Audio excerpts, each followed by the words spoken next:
What's going on? Wow. NBC The Game, Blaxican in Taiwan.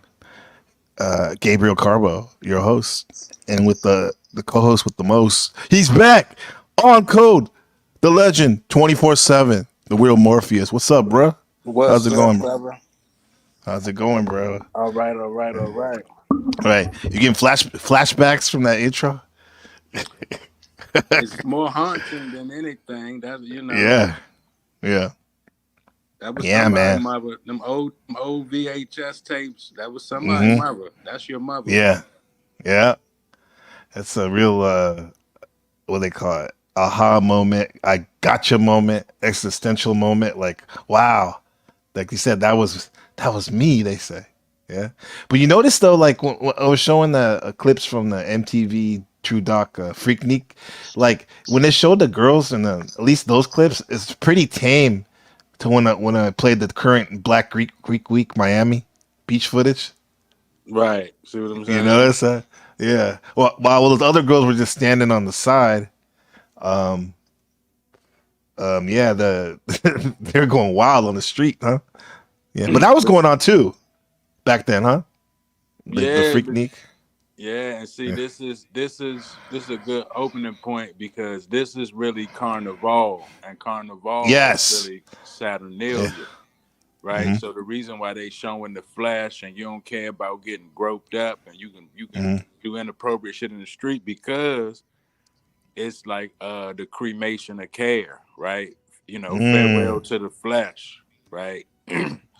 So the flesh is exposed. You uh display your most carnal desires and acts. But if you look up the new carnival, like the new Brazilian Rio de Janeiro carnival, Hmm. carnival, it's it's a lot of LGBT Mm. floats and swinging hammers. It's you'd be surprised, You said swinging hammers. man. It's LGBT, man. Yeah. Let's see that real quick. This caramel, this carnival, Rio style. Let's see. Hmm. Let me bring that shit up. They had a lot of devil shit too. This past couple carnivals. Coming to Carnival. You went to one? Nah, hell no. Nah, I ain't. I wouldn't doubt though they have them in DC though too, huh? They have them all everywhere now, but it's not like this. Like this stuff. Yeah. Got the devil going. Here's how to have fun and stay safe. Venha com muita alegria para poder curtir o nosso carnaval no Rio de Janeiro. The It will masquerade. get intense. You see what I'm And saying? we're starting Yeah. slow as Uma coisa você precisa saber antes de chegar. Primeira coisa, fantasia. Com certeza, tem que vir caracterizado. I love the Não é botar um negocinho, é botar uma Muito fantasia, glitter. purpurina. Tem que I love you see the homage to Egypt and gypsy headdress. So what is this care of clean? What do you say? Care of cremation? Cremation of care. What is to that? lose to lose your inhibitions, to Yeah. the things you care about, how people see you, the things you insecure about. I don't want to show my breast, and so it's like the cremation of care is like Yeah. anything goes. Right. It all boils down to a ritualistic OG party, if you get what I'm trying to say. Yeah. We Yeah. we gonna all converge on this town, and the energy is there if those that's in the know want to perform a ritual. You feel what I'm saying? Yeah. This guy's wearing a dress. Well, I guess you could say, oh, that's tribal, right? He's putting glitter on his face like a stripper, and yeah, it's a ritual to get like kind of like a purge. These people are trying to purge they say their negative stuff by just letting it all out, right? No inhibition, right? But Doing even things you that- normally wouldn't do, like that gay right there. Right. Yeah, yeah. So that's why it's a lot of bumping and grinding, and underdressed people because you know it's carefree. Yeah, that's what at the Catholic there's something called Ash Wednesday, right? Where they put the ashes on their forehead, and this is a time. There's a time called Lent before Easter, before the biggest holiday, the resurrection of Jesus. And the time of Lent is a time of abstinence and just like kind of purifying yourself, right? But before Lent, they have during the Ash Wednesday week, they have the damn in New Orleans the Fat Tuesday, which is this Carnival, right? The Fat Tuesday to get all your like purge what I've been saying, like purging all that out of you, so you can be pure for the coming of their Savior in Jesus Christ. You know, but most people just stick to this part, and if you notice in New Orleans, every night's a purge, right? Yeah, New Orleans is Yeah, that's not a real place. That place is insane. yeah, yeah. So the Freaknik is like an ode to the cremation of care, what you would say, right? Yeah, it's but see, this is kind of going to tie you into sex magic, right? This is Hmm. debauchery, right? Yeah. This is kind of like what they do with the ghetto gaggers and the slave queens, right? Hmm. It's gonna get ugly. You know what I mean? Some people, but you got to think. Some people like suffocation. Some people like strangulation. You feel what I'm saying? Some Hmm. people like I want to see you black out and come back. You know what I mean? Type of fetish, Yeah. right? But and then you might say, well, I'm just going to bike week. I ain't with all that wild crazy shit. And it's like, well, you in the bar, you. It's predators out there. So it's, even if you make a selection, you feel what I'm saying? You could get back to the room and next thing you know, you woozy and all kind of shit done went down. You sprawled out on the floor in the pentagram, everybody pissing in your face. Like it get there. Right. Yeah. You said pissing your face. Because it's Man. desecration of the flesh. You feel what I'm saying? Yeah. It's almost a mockery of the crucifixion. You feel what I'm saying? Like farewell Mm. to the flesh. Like it's carnivore, it's meat. You know what I mean? So Hmm. you're not putting it on the pedestal. Everybody walking holy. Like if you go look at them, like I'm trying to tell you, carnival is the Spanish one in Brazil and all that. Trinidad. Let's Hmm. not forget Trinidad. They heavy Hmm. voodoo, right? They got a Yeah. carnival. Yeah. Well, these guys are Portuguese. That's their colonizer, Brazil. So they're on that tip too. Yeah. Yeah. Mm-hmm. Yeah. Portuguese, as they say. Look at that guy dressed like a devil. Yeah. These guys are young too. You know, yeah, it's all the what you call it too.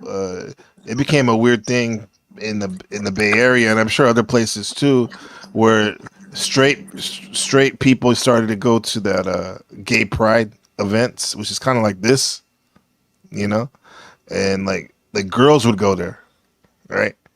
That's like the girls that are straight, they would go to these things and do what they do, you know. It's like Mm-hmm. everybody wants to. They want to purge, but they're not. It's one thing to purge. Like for example, if you fast, right, for 3 days, 72 hours, you reset your body, your cells, and whatnot. But if you fast and then you go to eating like junk food again, you just defeated the purpose, right?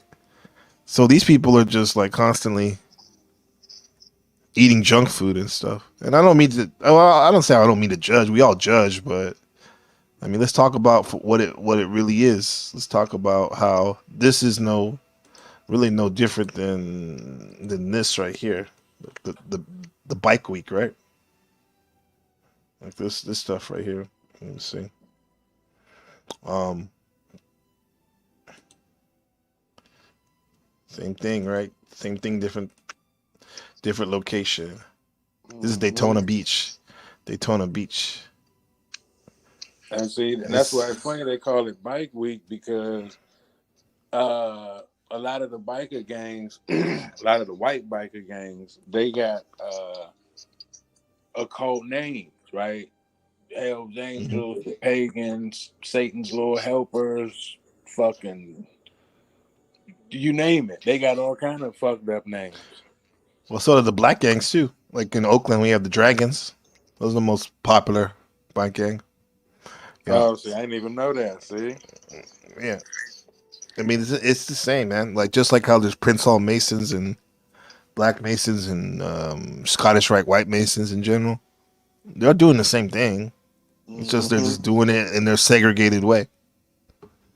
You know, this is kind of like Sturgis in North Dakota, where all the white bikers go and do their do their purging, I guess. Right. So the topic today is the Surfing the Apocalypse. Surfing the Apocalypse, episode 22. Freakniks are freak offs. Right. right? I was trying to play this shit. I'm saying it's the same thing. Yeah. Right. Pretty much. Yeah. So how'd you come to that? How'd you come to that conclusion or that idea? Of what made you tie them together? I see there's some similarities. Well, what jumped out at me was originally I thought about the the Diddy case and information coming out. So first thing I'm like, oh, okay, they doing satanic rituals. You know what I mean? Hmm. Because we know that they doing that because of the slave queens. The African slave queens then went back and told the story in African, and people in Africa is translating them, and they like, oh, okay, you laying down with the camel and you getting used as a receptacle. It's like, okay, that so even when you understand like chaos magic and so basically the similarities just start jumping out. The girl Hmm. Allie Carter tapes coming back out, and she was saying, I was 15. This is how it went down. This is who was there. They talking about Denzel, LeBron, like some heavy names. So I'm like, Denzel. yeah, Allie You Carter. see them? Allie Carter. Okay. Let me get that video quick. Hmm. But it just, I just the similarities. You know what I mean? When you think everybody there is a place to get wild. You know what I mean? Then the Greek. Once I went, I'm like, all the Greek, all that bike week and them Freakniks. A lot of that shit was HBCU. You feel what I'm saying? Hmm. Yeah. A lot of Yeah. all the Actually, Greeks was there. the backstory of Freaknik was it started by your neck of the woods. Students from DC Metro went to the HBCs and they wanted to throw their version of spring break because I mean I've been to DC once and I always knew even from the West Coast you guys were known for throwing like crazy ass parties with your go-go music, your like flamboyant, like, and not in a gay way, but like you seem like you guys knew how to have fun, right? At one Well, time, right? yeah, but see, Yeah. this is where the game get deep. Yeah. Puffy went to Howard. You see what I'm saying? That's right. Yeah, you're right. So it's like now, fuck with me though. I think I was telling you one time that go-go music is really like African ceremonial music. Hmm. It's heavy congos, cowbells. It's drumming. You know what I mean? It's Right. wailing. It's chanting. They say a lot of things over and over. They summons the dead. They talk about all right. Like I really need to do a breakdown on this shit because that On the music is go-go music, you're saying? yeah, it's like African ceremonial music. If you ever see the Is this go-go? yeah, that's it. I love to see my people party with me, man. Good to see you, It was Black fun. Brown, Sweet Nikita, Miss Rhonda. Hey, happy birthday, Miss J. Hey, Rhea, Sweet Sharita, party with me all night long. Say what? That's right, baby. Bring it to the front. Hey, Janine, well, guess what? Hey, when I see you, yeah, I get a little happy. Hey, Black Brown, I get a little happy when I see you. Yeah, how could you not like? You start feeling that music, huh? With it's all about the congos, right? The percussions. Yeah, but It's a they got something called a pocket beat, right? mm-hmm. And you know, in voodoo they got something called the mumbo bag, right? You got a jumbo Mumbo bag. bag. Mm-hmm. So you know, Yeah, in what's DC that? they got mumbo sauce, right? Oh But yeah, the I told you I was on a mission. I was on a mission for my mumbo sauce. I went to the Chinese joint at the garbage. Supposedly they had the good one. This tastes like ketchup and fucking I don't know, like sweet and sour sauce. And then I went to the supermarket to get it. And supposedly this family makes it. DC family. It was good. I love that stuff. But anyway, that's my mumbo story. My mumbo story. Shout out to Regal. So Regal, the Regal one. Wow. Legend in the chat. Regal Survivor. He's part of the Hyperspace Discord. How's it going, bro? Hell yeah, Regal. But you got some yeah, on code. This is the real one, Regal, yeah. Wow. Good to see you, bro. Thank you. We gotta come up and build sometime, bro. Yeah, so you said this mumbo bag, right? Code? You're yeah, saying so mumbo it's like bag. it's the trick bag. It's a bag of Uh-huh. tricks. Damn, I should do a video on that too. Like so the mumbo bag is like a pouch. And you would keep, you know, amulets or if you need to, Mhm. you know, set up a small ceremony or it was, you know, for people that understand voodoo and how they you know build. I mean, even down to the voodoo doll, you know, you can kind of put letters in bottles and write names on like you can do a lot of shit with objects. So you know they call that's Well, the trick bag. Mm-hmm. well, check this, bro. In magic, in like in theater magic, they call the thing. Now that I remember it, you know, you've seen this before in a magic show. They call it the mumbo bag. Check this shit out. Yeah, Look at I this. ain't talking crazy. You've seen those things, right? That's called a mumbo bag. Yeah, It shit I told you. disappears and it goes in there. Yeah, yeah, Yeah. And this is yeah. why the mumbo sauce is like a black, you know, a black sauce. You know what I mean? Yeah, yeah.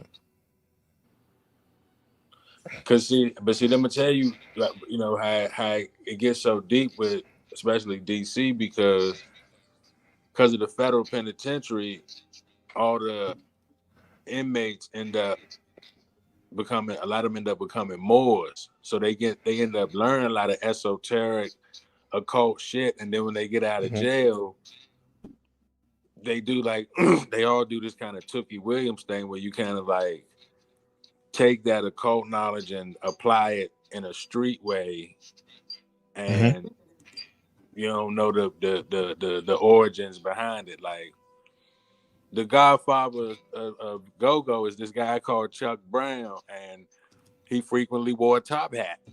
You know what I mean? He was Mm-hmm. giving you that Papa Legba old man, you know, long beard, top hat. It's like, okay. Chuck Brown, huh? Wind me up, Man, right? That guy. wind me up, yeah. That's good. Let's see. Chuck Brown. Let's see.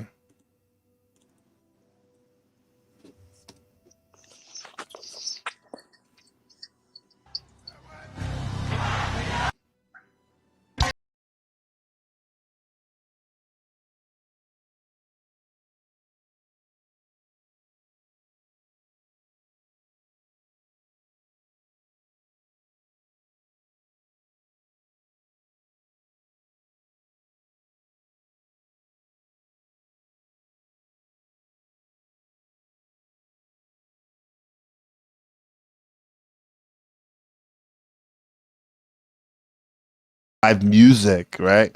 Live music that really puts it over the top with the instruments and stuff. Yeah. So I'm sure they had that during. I was looking up right now. So would you call it the Saturnal ritual?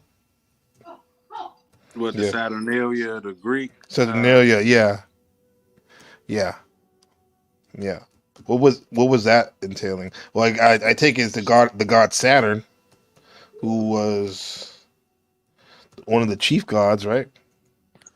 Right. And see, this is where you get like words like panorama, pan, your pants, you know what I mean? So Uh huh.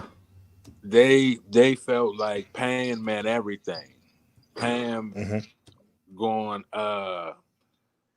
invoke his energy in whatever, whether it's man, woman, beast, or child. If Hmm. Pan involved, he coming with the boner. I don't care what it is. He coming with the boner. He's coming with the Right. boner, huh? So right, this is cold blooded fact. This is why even the Baphomet himself always get they say, oh, it's the caduceus and it's the tree, like whatever, but it's still phallus. You know what I mean? Right. Right. So he coming with the you feel me? So in that spirit at Saturnalia, what's that little goat? What's the Baphomet? Christmas goat? Nah, what's that one? Krampus. Krampus, right? Right. Right. In that Pan Krampus energy, anything goes, everything goes. Animals, you feel what I'm saying? Kids, you name Yeah. it, everything goes. Anything goes. Here he is right now. Check this out. Mr. Pan. Pan, the god of the woods and forests, always suffered from his peers' contempt. He was considered a freak because his body was a mixture of goat and man. This caused his mother to abandon him as a child. The god Hermes saved him and raised him among the Olympian gods. The god of the wild.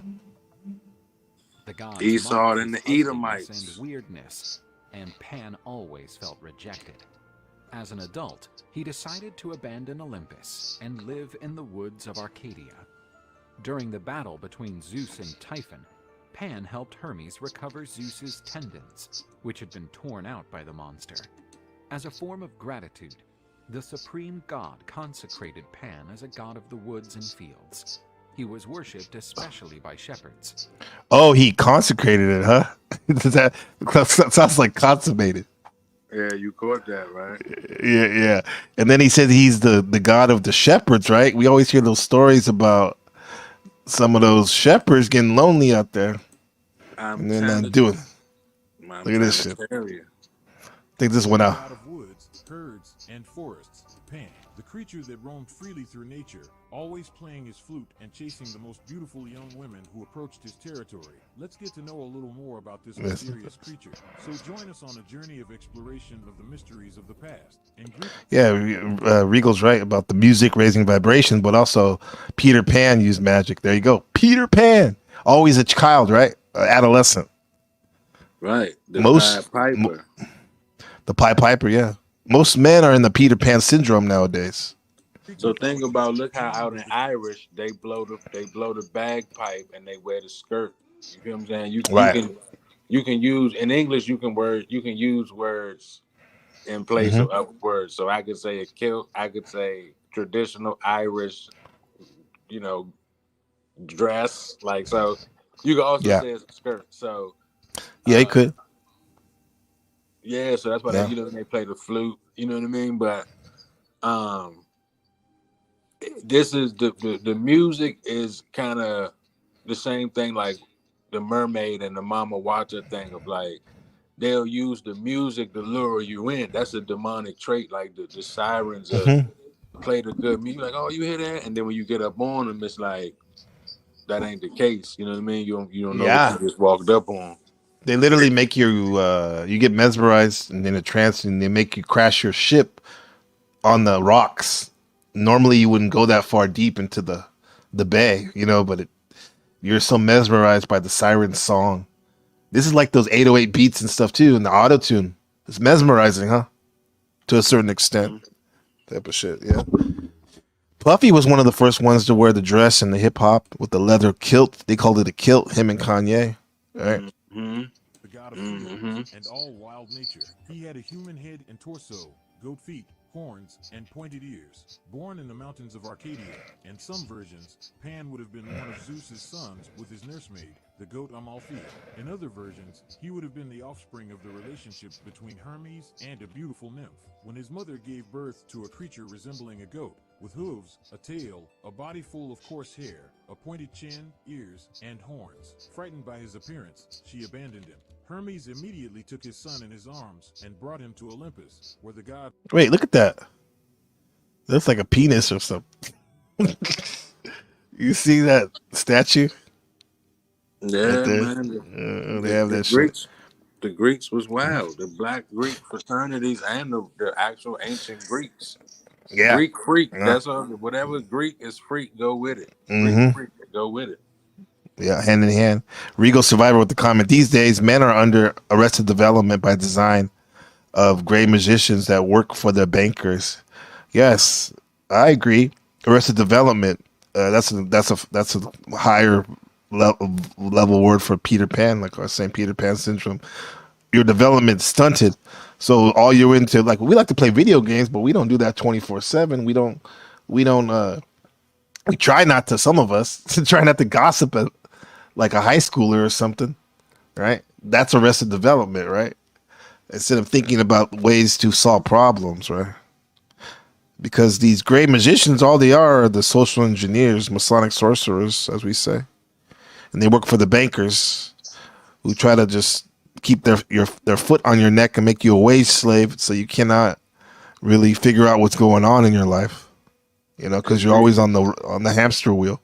Mm-hmm. But that's kind of like why R. Kelly and the piss thing came into play, right? Mm-hmm. Once you get in that satanic sexual realm, it get into two girls in one cup territory. You like, oh shit, you know what I mean? Like, you go to these parties, Bohemian Grove, all kind of wild shit. So now when you come back to the hoods and then the projects, now it's slick the golden shower with Diddy and JT. And like, you see what I'm saying? Right. With The golden showers and this from the golden pan. Welcomed him. When he was introduced, the gods were fascinated with his form. The god of pleasure Dionysus, who accepted him very willingly in his company. Dionysus was another offshoot of Pan, right? Either Pan became from Dionysus or vice versa, but they're definitely resonating of the same energy. The chaotic. And now look at they said he was interested. The gods were. That's another way of saying they wanted to test him out, bro. Bust him down, probably, right? Yeah. And this Dionysus is god of chaos. Pan, basically, he took Pan under his wing. More pleased than all. Pan is even called the soldier of Bacchus, being the leader of Bacchus. the dance. Parties full of wine and carnal acts without limits among all men and women present. Parties full of wine. There you go. This is a freak off. This is the freak off, right? Freak off in real time. See, think about Two Live Crew. Luke is Caribbean. Luke know but Luke know the voodoo shit, right? Luke know about this shit, so that's why he came back to the hood, put a hood cover over it. Now it's Two Live Crew. I wanna rock. Oh yeah, that's true, huh? That the chant of commands. You feel what I'm saying? The ritualistic dancing, right? It's right. A mating. See, that's the thing. People think twerking, they so sensitized to twerking, but it's really a mating dance, right? Mm-hmm. What the fuck else could it be when you think? I mean, if it's going back to, you got Africans and Indian people, everybody, the Hawaiian people, everybody do the little hip swirl and swivel their hips, right? What are you saying? Yeah, this is what the African dance is right here, right? Like, what are you saying? What could you possibly be projecting or trying to imply with a dance as such? Yeah. What do you think?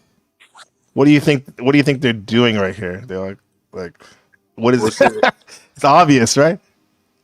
right, and see then with the all white, you feel what I'm saying? The all Yeah. white is, but see this where the Jews come in, right? Because they wear white on the Sabbath, and I think I was telling you about when I was at that event. You know, they all like went to dinner at the same time, right? It was like, you know, Hmm. it's gonna be a party when they all come back. Like it wasn't like it's Christmas, so some everybody no, they was like leaving this fucking hotel in droves. But I told you like there's been like 300 people left, all in white. Hmm. I asked one of the motherfuckers, I said, well, where everybody going? What y'all doing? He was like, "Oh, you know, this on some Jew holiday shit. We about to go out for the Sabbath.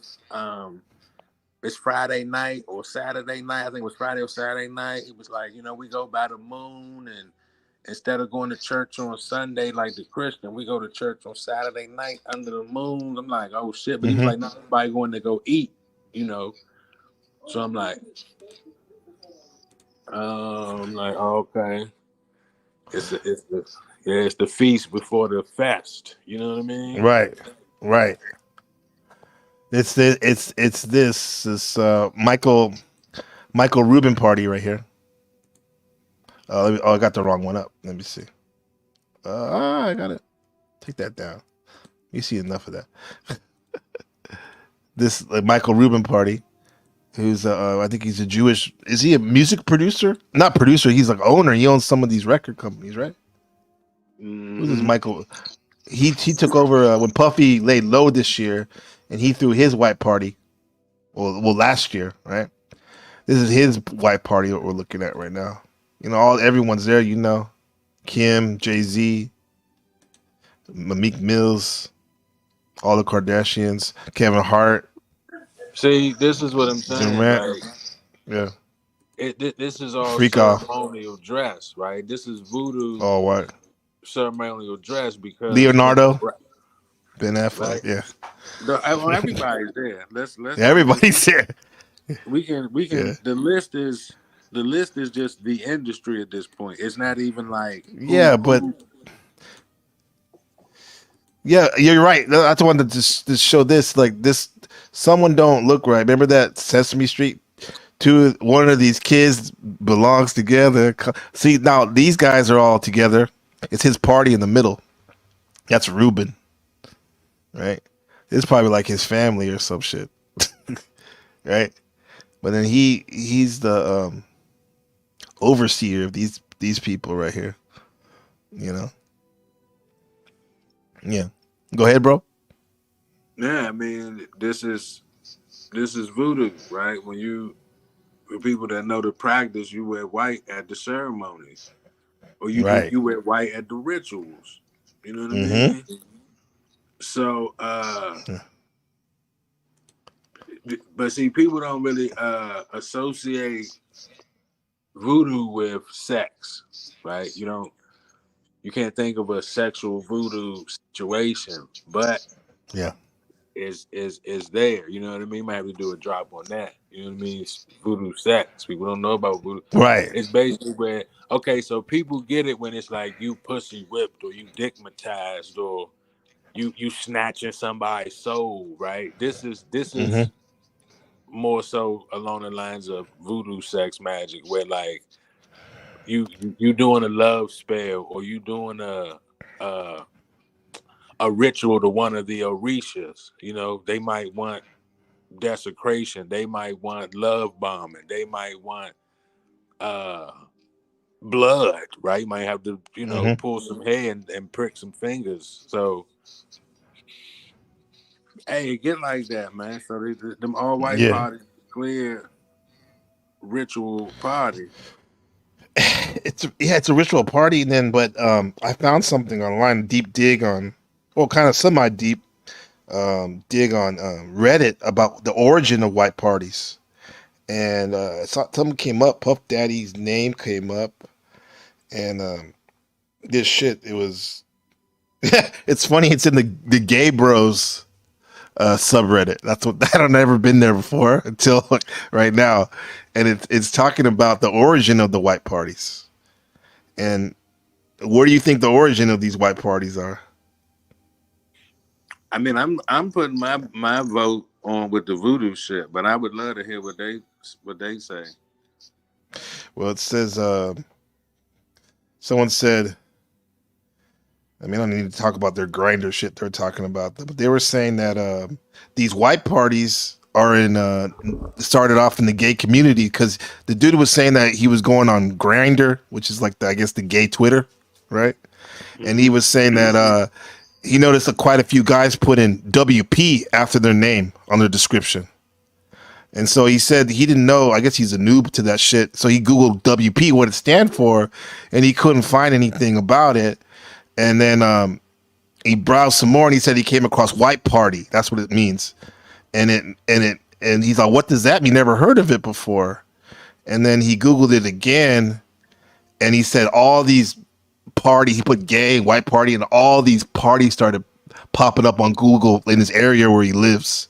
And even so, like they have these circuit parties, they call them, I guess, in the gay community, where they have white parties, and then they have these multi-day gay raves where it's like drugs and sex. So basically it's a Dionysus pansexual like parties that go on, and they supposedly they've been doing it for years, even before Diddy was doing this thing. Yet Diddy is known for the white party now in the straight community, you know. Well, I wouldn't even say nowadays. He's not even considered straight anymore. But you know what I'm saying? So it has gay origins. And this is coming from the gays themselves. Right. You know? Yeah. See, I love that kind of information where it's like it's not me that's saying it. These are actual white party attendees. Like this. Yeah, exactly. It ain't me. Yeah. I ain't spinning no narrative. This is them saying this is what it is. That's his research, and he has something invested in it because he probably wants to. I don't even know. He probably got spooked.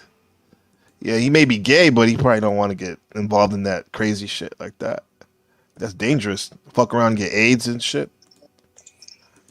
You know what I'm saying? There you go. Yeah. There you go. Yeah. So it's people like in their underwear. I mean, they have them everywhere.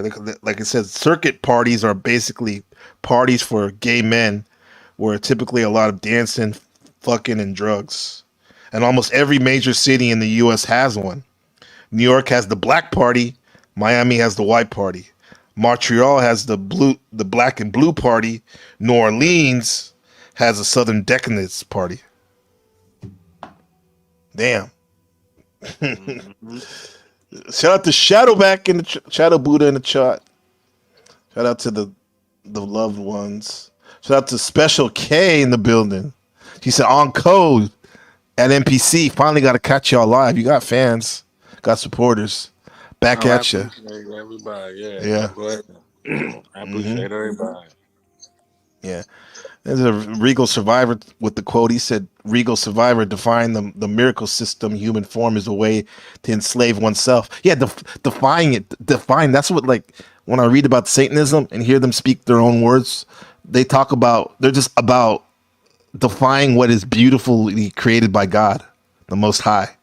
Doesn't matter what it is, as long as they're spitting on beauty and creation, you know? And like the stories we've been hearing about from like Kim Porter, what was going on is crazy, bro. Like I'm gonna play that real quick. Yeah, you found that one. That was an eye opener, right? Kim Porter, Diddy's late ex-wife, had her memoir released. I heard it's a real page turner. No one knows if she actually wrote this book or not. So everything you're about to hear, it could be true, it might not be true. So Kim Porter first met the diabolical brother Diddy while working at Uptown Records. The diddler. They're together for a year and a half when Diddy insists that he wants Kim to peg him. What? Kim replies, isn't that you and Clive Davis's thing? Whoa. Okay. Wants Kim to peg him. What? Kim. So she's saying that she wanted him to peg him. Okay. All right. Here's a comment from Regal real quick, from Regal Survivor. What do you think about this on code? Can can we say gayism is defying to the human form because it's not natural as decomposition, right? In the Bible, the guy who pulled out of the woman to rob her of pregnancy was dropped dead by God. Yeah, that's true. That's true. Because I heard about, like, they said, thou shalt not, like, I'm paraphrasing, waste one drop of semen on the ground, you know? Because that shit's sacred. Yeah, they're putting it in people's booty holes and shit. So can we say that gayism is defining to the human form because it's not natural as decomposition? I would have to agree. I would have, especially because we know a lot of people that have got involved in a lifestyle have gone through some type of trauma, right? Even if, and see, this is the thing about the trauma, it don't matter whether male or female violated you. Sometimes you could be hyperactive in the opposite sex because of that trauma, right? Or you could be rejective of it, right? Like I'm in the lifestyle because it was a male that violated me. Now I don't deal with males. It's traumatic for me. You feel what I'm saying? Right. Yeah, I've heard that one. A lot of women are very leery of men, even good ones. Yeah. Well, see, that's really prevalent in the Greek European region. That's, you know what I mean? Because it's not about being a PDF file. It's about ceremony, and it's, you feel what I'm saying? It's about a means to it, right? You remember the Greeks said that the only male on male was an actual fulfilling relationship. Any other relationship, father to son, husband to wife, all of that could never reach the emotional connection of two men that's go to war and kill and come back and lay in the bed together. He was like that. This is the Greek. This is Plato and Socrates. You know, that's a cold-blooded fact. So yeah, that's why they want some bullshit, and that's the foundation of the Western mind that stirred all the other philosophers and social engineers with those thoughts. Good thing, though, at least for the Greeks anyway, that even though those men you mentioned spoke those words and lived that lifestyle, that the Greeks wouldn't be around today even if all the Greeks were involved in that. So at least you know what I mean? At least the majority of them are on some like rational shit. But with that said, so many people take the works of Socrates and Aristotle and Plato and they just run with it without questioning like all this the suspect stuff that they're saying as well. Well, that's the thing. Like, if you get into like Roman and Greek culture, it wasn't like just a thing of the elites, right? The Romans kind of took pride in the fact that the lady that worked on the corner selling apples could end up laying up with the senator or the town speaker, right? At the local, like the way we got strip clubs, they had like OG bars. It's called a symposium. We brought this up before. Symposium was a place where they have these parties, and like you said, pretty much any man was invited if the host liked you, even if you were like you didn't even have much money, and they go to the party and they would have music, food. People would talk about philosophy, about gossip, you know, have a good time. But they would also have women there playing instruments. Flutes, you know, there you go, and they would also have women who were prostitutes, basically, that they would have freak off, and then they would also have these women in a higher status than a prostitute, where they're not necessarily for their aesthetics, but for their conversation, because these women were versed in, you know, the higher philosophies and, you know, in politics and what they knew what was really going on, and like a lot of these high status men, they would simp for them. They would fall in love with them so much that they would like stalk them, their stories, right? And But one thing that was going on too that was weird, I thought, that at this symposium, like you said, OG strip clubs, where they would wrestle. They wrestle and a lot of times I bet they would wrestle naked and shit. But that's that's some crazy shit. But these OG strip clubs had a lot of stuff going on, you know, But see, just like this these is another thing I want to Diddy bring up parties. is the elites. You know, they was doing it more along the lines of against your will, because when you get into necromancy, romance, right? We know romance come from Rome and they get that beef, but the word romance is right there in necromancy, right? Yeah. And when you defile the dead, so if somebody, you know, passed out or incoherent, you could be in a dream, so you already in that medium realm of reality and the afterlife and shit, and you know they violating you. So this is when you hear Rick Ross, you know, Molly and the champagne, shouldn't they know it? Everybody talking about I went to the party and got woozy. You know, Bill Cosby let the cat out the bag too. Like they wanna, but to say it more clearly, they wanna bang you when you incoherent. They want you lifeless. They want it to look like, you know what I mean? See, if you watching regular porn, that's two willing participants, that's one thing. If you see, if you cut on a video and somebody was lifeless, you know what I mean? Like they awake, but they just unconscious, and somebody just doing all kind of shit to them, that shit don't look the same as regular.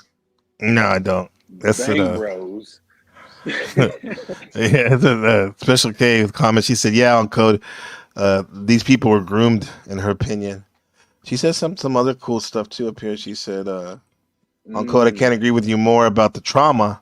Also, these people usually repress their trauma, and then the cycle continues, right? Yeah, because you wonder why a lot of these people are crazy, especially the ones we've been encountering online and stuff. There has to be some deep trauma because it's not normal, bro."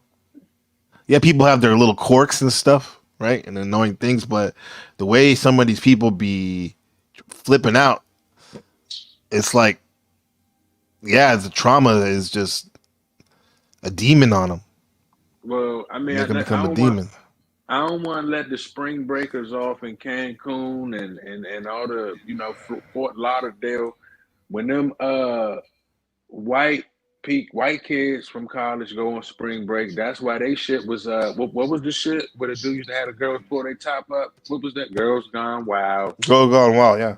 Girls Gone Wild. It was a freak off, right? It was, and I think he was a tiny hat. You feel what I'm saying? The dude that was running it. Yeah, and he was. I think for a minute there he was Paris Hilton's boyfriend. Yeah. But see, I'm telling you, this is a satanic practice. That's why it's universal. That's why the Egyptians did it. That's why the Romans did it. That's why the Greek fraternities doing it. That's why Diddy and them doing it. That's why the Dubai girls is going out there. It's a money ritual, right? So a lot of people are saying this is why they're trying to hit Diddy with trafficking. There's a lot of people saying, well, look, I got 100K. You come let me do this ritual.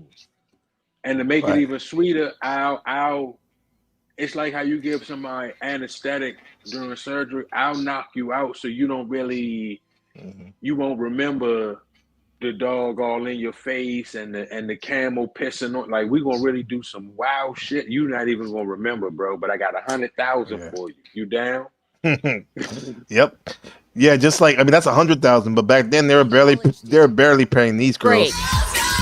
In the early 2000s, if anything. In the early 2000s, Girls Gone Wild was a big deal. The videos featured partying college students on spring break and made its creator, Joe Francis, a multi-millionaire many times over. But a new documentary, Girls Gone Wild Exposed, claims many of the young ladies still bear the emotional scars all these years later. Alarm bells went off when the camera guy left. I spoke to the director of the documentary, Katinka Blackford Newman. We all know that Joe Francis has had a sleazy reputation for many, many years. But what you've uncovered in your documentary goes far beyond sleaze and into the realm of criminal activity. Yes, it has now transpired that he was a violent abuser and managed to just keep on getting away with it because of his charm. This woman claims his charm, huh? Francis attacked her in the back of the Girls Gone Wild tour bus. It was the worst night of my life. Blackford says so many women who appeared in the videos didn't know what they were doing. They were clearly completely drunk. They'd signed a form that gave away all of their rights. And so those images will be out there forever. Inside Edition has investigated Francis before. In 2008, we discovered... I mean, obviously they were drunk from those videos, even the commercial. You don't even have to buy it, right? It's the Bacchus ritual. Dionysus. That a number... Yeah. Partying, you know? Of families, including the wife of our own Jim Murray, received unsolicited Girls Gone Wild videos in the mail. My wife received this. How did she order that? She didn't order it. Wow. You're a liar. Wow. She didn't order it. She's charged on a credit card. Wow. Francis reportedly... He did that shit. He lives in a luxurious villa in Mexico, unable to return to California without risking jail time for a misdemeanor assault conviction in 2013. Joe Francis denies all allegations of sexual assault and says the attacks against him are baseless. Girls Gone Wild Exposed premieres Saturday. Sure, they're baseless. Yeah, so this guy is definitely a resonator. Oh, shout out to McDonald's. They're sponsoring our first hour. And a Korean sandwich. Shout out to this cartoon. Yeah, so the god of woods.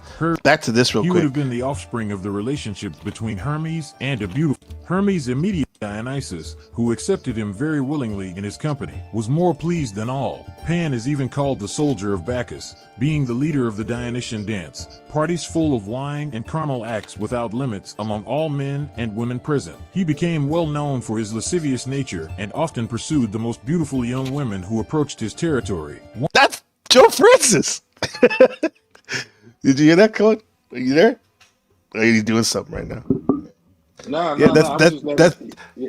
that's Joe Francis, bro. He said Bacchus Pan or whatever he would be attracted to and pounce on the women the most beautiful women in his territory. Yeah, that's Joe Francis. Look at this. Rigo Survivor with a comment. Francis, first name as a last name. Yeah, that is kind of when people have a last name as the first name. It's kind of weird, bro. Yeah. San Francisco. Yeah. So here was what Shadowback has to say with a comment. Shadow Buddha. So those women 20 years later are not taking accountability for their own action of getting paid for Girls Gone Wild and now claiming to be taken advantage of. Give me a break. That's a good point too, Code. Like, I get it. They were young and drunk, but come on. You gotta take care of yourself.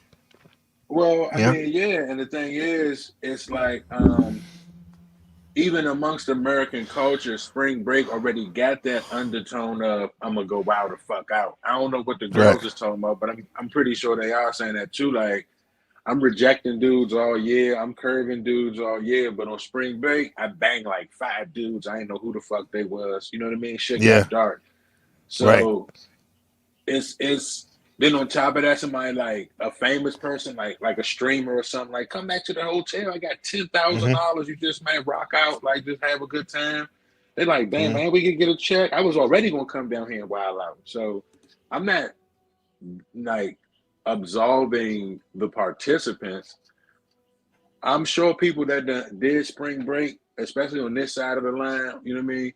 You done heard the stories. You know you're gonna bang a lot of people, it's gonna get crazy, heavy drinks. You know what I mean? I don't even remember how we ended up here type story. So it's still 1,000 people, it's still 5,000 people's up and down the beach. So that just goes to show, you feel I'm coming from, that most people is with this shit. You know what I mean? You ain't heard a whole bunch of you know, pushback and outcry like spring break, dangerous shit. You know, people dropping shit in your drink.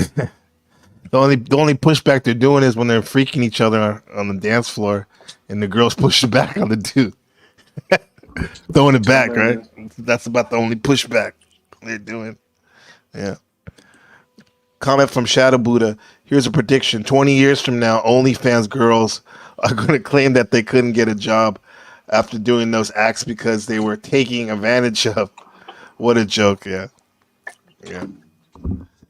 Man, that they were shit, taking that advantage shit. of the whole system is taking advantage of everyone, but you got to be on your shit. Go ahead. No, I'm saying, man, these girls be getting 50K, 100K, and while you there, you know what I mean? They take you on shopping sprees, so they make you feel guilty. Okay, let me talk to the ladies right quick. The Instagram model has the same story as the child of ritual satanic abuse.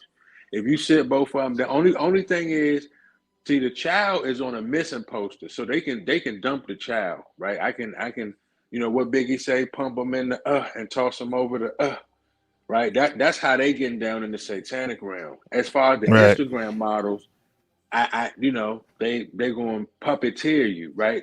They got big money, so it's the equivalent of giving a dude $1 to wash your windshield. Like, this dollar is nothing in the scheme of things, but it'll make you do something, right? So they hit them up. I've seen the story. They hit them in the DM. They be coming at them blunt. Like, you want to fly out to Dubai? I take you shopping. We get Chanel.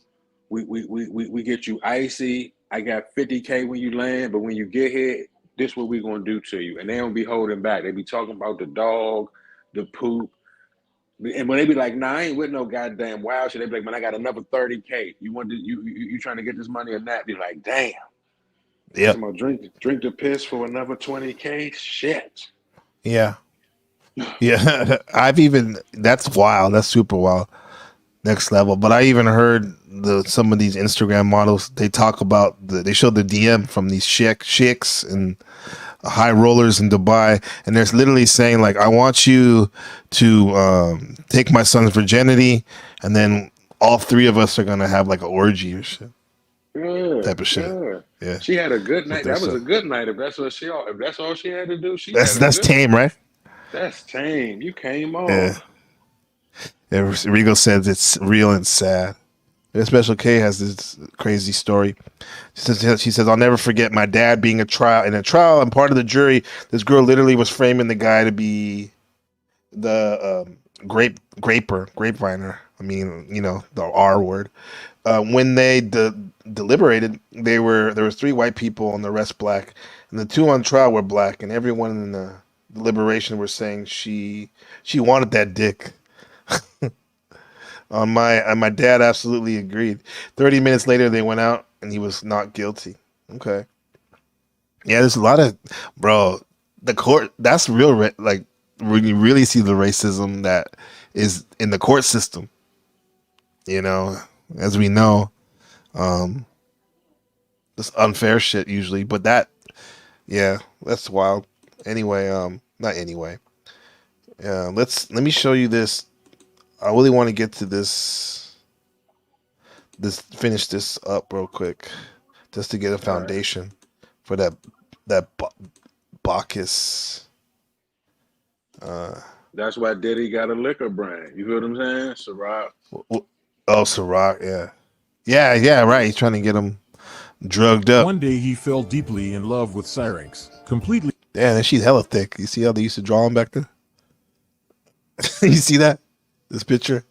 The obsessed, Pan wanted her in any way and began to chase her. The beautiful nymph, upon arriving at the banks of the laden river and seeing that she had no possibility of escape, asked the river nymphs to change her form so that she could be saved. Hearing her pleas, when Pan grabbed her, she was transformed, and there was nothing left except the reeds and the sound that the air produced when blowing them. He's really trying to get away from this guy.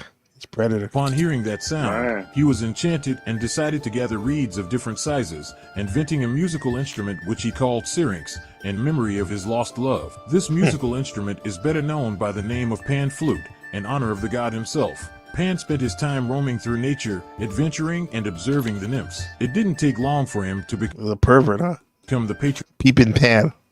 of sheep and goat breeding, even What? Oh wow! Look at he got the goat in the missionary position. It didn't take long for him to become the patron of sheep and goat breeding, even of the animals themselves. Always in Didn't you say about bestiality? pursuit of carnal pleasures, it was believed that he was often pursued by nymphs in order to seduce and satisfy him. But this subject will be left for another video. Did you know the story of the god Pan? What did you do in pursuit of carnal pleasure? So he was going for it, right? He's going all Yeah, out. leave it right there. Leave it right there. Pervert. Leave No, I'm it right kidding. there. I'll go. Because I did the video. I did the Holy video shit. on of Esau and Edomites and the Seder and the fallen angels, right? So, but I'm being racist. Or I'm being radical. I'm calling white people animalistic. But this is them saying that's a Greek statue. It's a whole bunch of them statues of Pan wrestling motherfuckers down. If you want to be real, it's a whole bunch of statues of him. And I mean, keep it as roughing the them all. Greeks. The Greeks. Yeah, he was it's Greek, not like right? this is Greek. It's not like they was having a pleasurable, like the goat was with it. He be depicted as a big buff. He's trying to. And he wrestle you down and rough you off for your He's trying to get away. See, that's not a natural position for a goat. I never seen a goat like that. I seen a dog like that when they trust you. They'll lay on their back so you can rub their belly. But he's trying to get away. He's trying to hit him in the chest and shit. This is why a lot of the creeps be troglodytes, because they can get aroused under aggressive wrestling circumstances. Right? That's why in Greco-Roman wrestling, you pin your man down. That's why in MMA, you mount him, right? This is European style of fighting. I want to dominate your manhood. I want to put on the smallest draws I could find and wrestle you and put these nuts all on your chest and back and pin you down. It's debaucherous. Yeah, it is. It is. What's his special case say? Bestiality. I'm telling you, the missing link is Sasquatch. Damn, special K. Hello. You what she said? Yeah, she said Sasquatch. Yeah, the Bible said man is an animal. There's a famous quote from one of the philosophers. He who makes a beast of himself gets rid of the pain of being a man. Right? And what's the best way to become a beast is to get intoxicated or in a trance, right? You forget you're a human. Yeah. Clerks is a bestiality scene? Oh shit, that's crazy. Yeah. Yeah, they try to put it in the pop culture to make you feel like, be like, yeah, we're just playing, we're just joking. But that's I feel bad when I hear these stories about like in some of these European nations where supposedly bestiality is legal and they have these sex clubs for people to molest and sexually assault animals. That's very sad, man. Their animals are very innocent, like a child almost, right?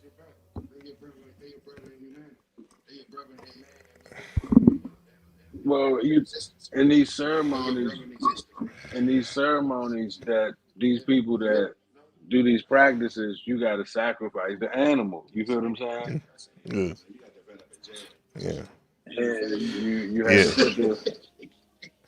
But supposedly after Jesus, you weren't supposed to if you're a Christian, you weren't supposed to sacrifice any more animals because his blood, his martyrdom was the last sacrifice for humanity's sins.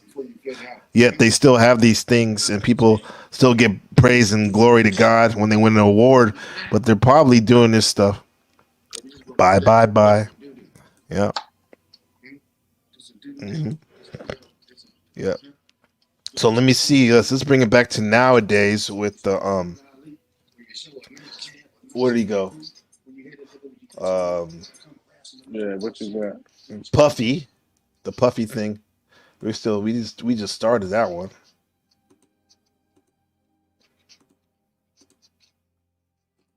brother Diddy while working at Uptown Records. The diddler. They're together for a year and a half when Diddy insists that he wants Kim to peg him. What? Kim replies, isn't that you and Clive Davis's thing? Clive Davis is the man that put him in charge. Oh, shit. Diddy got his job with no... Yeah, and Clive Davis, he came out a few years ago saying, hey, I'm bisexual.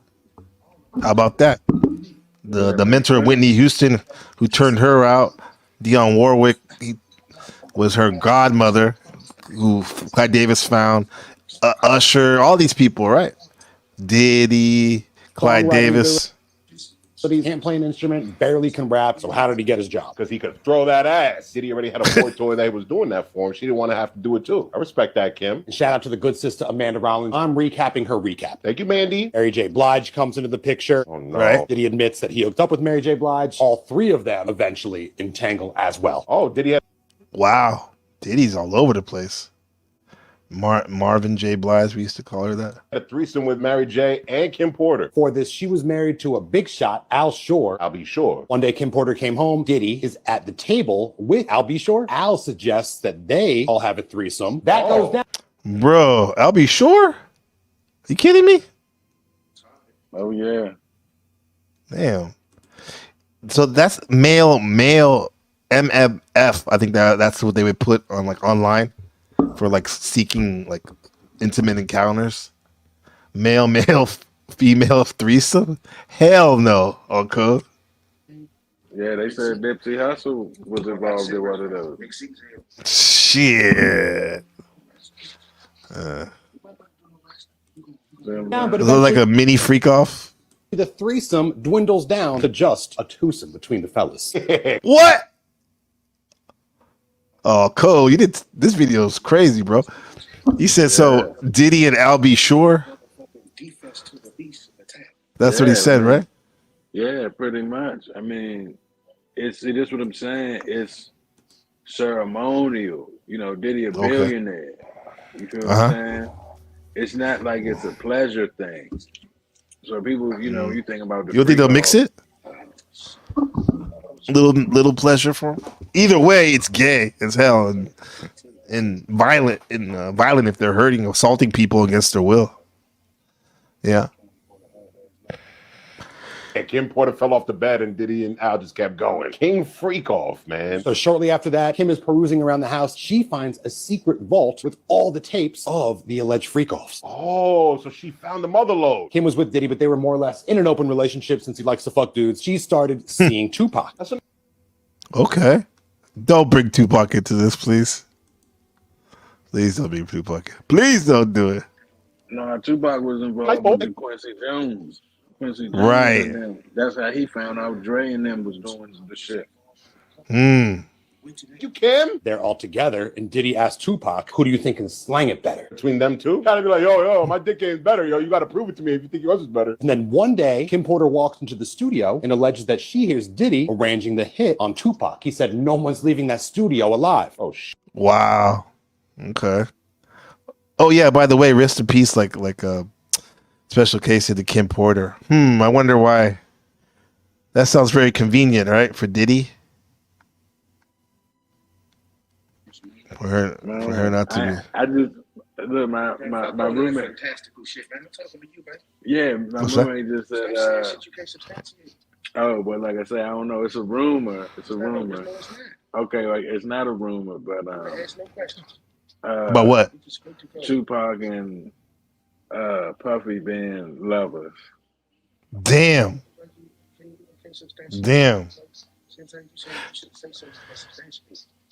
It may not. It may or may not be true. We say allegedly. We heard allegedly. Allegedly, yeah.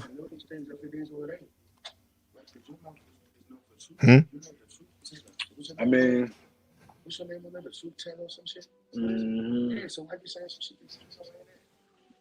Yeah, so I mean, Tupac involved. You know, he was around Dre, and Dre got that Aftermath label.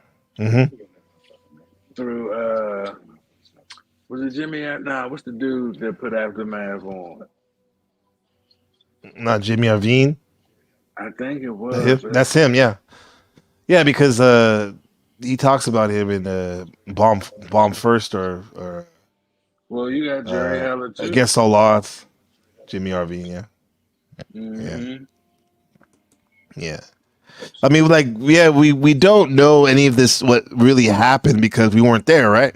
We don't know. All we're doing is sharing with somebody else that supposedly saw this stuff. So, yeah, Well, we don't know what happened. You remember But, Biggie had the trans in the bed in the Warner video. When Craig Mack was at the Big Papa video at the party scene, it was a party. It was a trans, the girl that he pushed Busta Rhymes out the way for. Mm-hmm. That was a trans. And then, Biggie was like, had that skit that was like, she wanted me to shit on her. You know what I mean? Mm-hmm. And he was like, yeah, I did it. So he did say that. Yeah. Mm-hmm. Is your friend talking to you back there?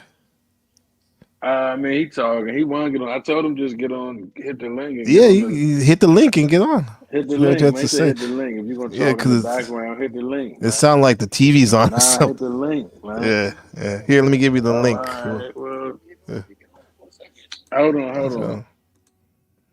on. No, I'll give you the link right here.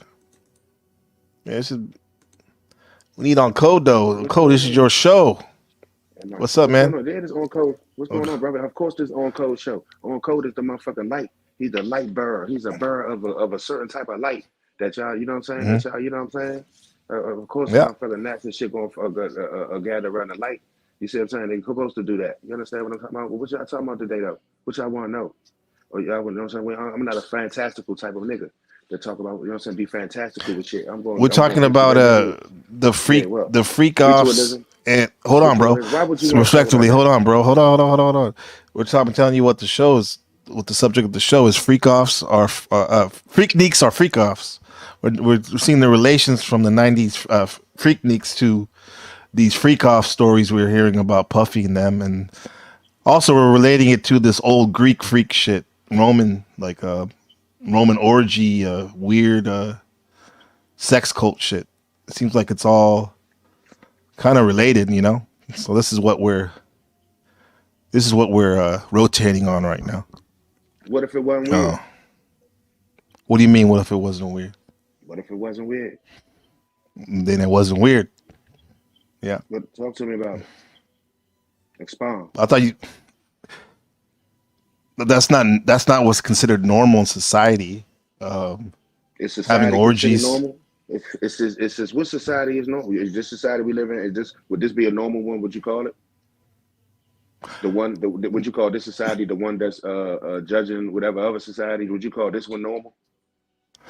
Normal would you enough. Call this one the norm? Would you call this one? Okay, I'm just asking. Would you call this one? You call this society the normal society? You would call this way of living, this monetary system, this capitalist system, this way we living in America, this way that the bottom don't got shit, the 90% don't get shit. You know what I'm saying? Live like shit under poverty level. You understand? 90% of us under the poverty level. You think that society is the normal one, which we should cast any expunge on any other society. That's what you're saying to me, sir? No, I'm not. I'm saying Yes, what I'm saying is, of course. Hold on, bro. Like, bro. Hold on. It goes. Listen. No, you're gonna listen. Well, you're gonna listen if you're gonna go on this show, because we go back and forth here, bro. It's a conversation, okay? You didn't even let me get a chance to clarify what I was saying, brother. You know? So what you were saying is, it's not normal for one group of people to put their foot on somebody else's neck. That's not normal. That's not right. Poverty is the enemy, for sure. With that said, I'm saying the society that we live in, we're talking about sexual proclivities, not necessarily economic right now. We're talking about what's considered normal in terms of the nuclear family, and having freak offs where men get raped and women get assaulted. That's not considered normal. Now, what we do here on NPC the Game, this is the channel, and Surfing the Apocalypse, the show that On Code and I have been doing for, this is the 22nd episode. We have dialogues. We go back and forth, even if we don't agree with each other. So if you can do that, cool. But if you can't, please pass the mic back, sir. Learn the new guest, because sexual proclivities, you talk about sexual proclivities for an hour or two, my dick gonna get hard, certainly. Or something's ain't working in your faculties. Feel me, baby? Talk about sexual proclivities for an hour plus or more. And when and nobody gets the wreck, something wrong with your faculties. The fuck? This shit work at your local club or bar? Hey, Chad, what's going on? What do you think about this? What do they have to say about this? They got to say about this, man. Oh, he said Regal comment from Regal Survival. He panning. He's pan. He's talking about pan. Hold on, bro. I'm talking. Don't forget where you're at right now, bro. Pansexual. I think he's talking about Regal in the chat. He's panning. So you getting aroused when we talk about these sexual? That's what it sounded like you just said. Fuck what I get aroused. I got the smallest of shorts on. I got the smallest Armani shorts on, sir. I got the smallest of them on. Fuck you talking about, nigga. Fuck what I get aroused. That's what I want to talk about. You just said that like about 30 seconds ago. Your subject. I won't be here for an hour or more talking this shit with you. Before I call a honey bun, before I can lick the icing off that motherfucker. Hello. So, do you have anything to offer about talking about? I like to smash pink cookies, sir. That's what I like. What does that mean? Can you talk about? Can you uncode? Hey, hold on, bro. Like, do you know how to have a?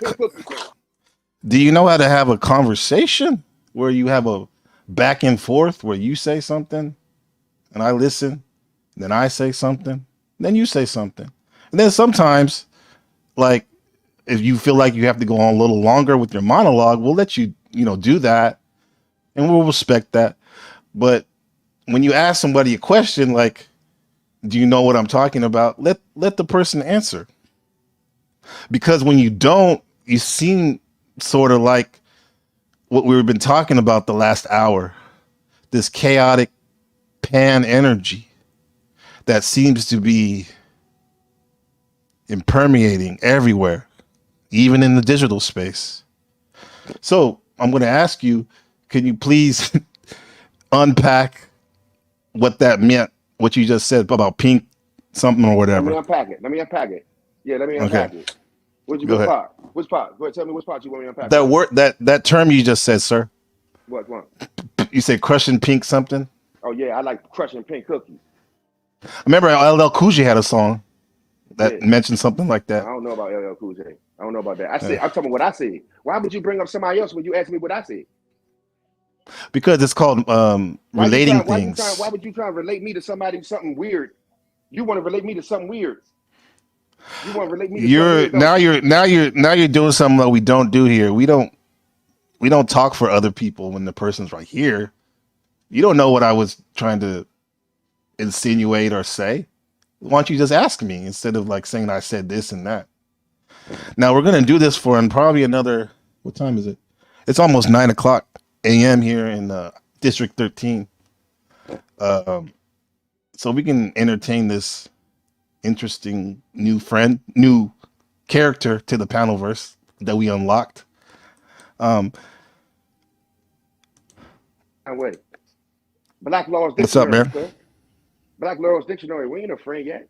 No, that's why I retracted my statement. I said person, a character. I said character that we unlocked. You don't know nothing about that. That ain't why you retracted it. That is not why you retracted it. No, it's not. Hey, first of all, what's your name, man? You blabbering. Yeah, what's going on? That's the. I'm blabbering. Okay, you can God himself.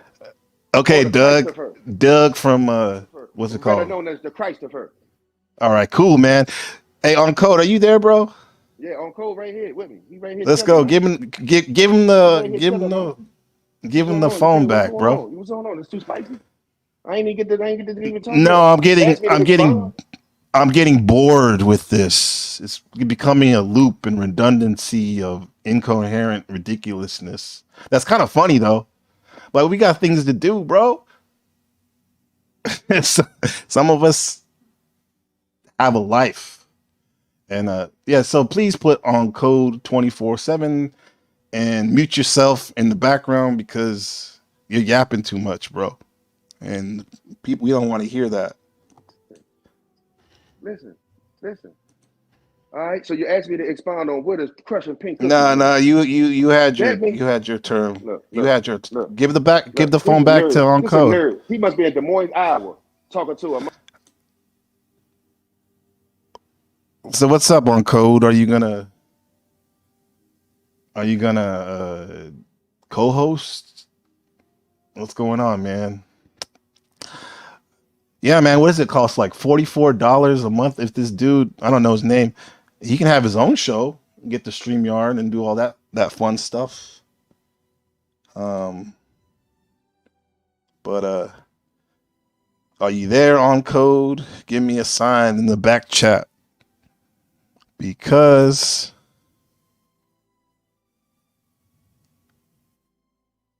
we got to keep it moving. I bet you do. I bet you do. Got to keep it moving. Holla. All right. Whatever. I don't think this guy even realizes that he's in the basement right now. So what we gonna do? What the hell's going on?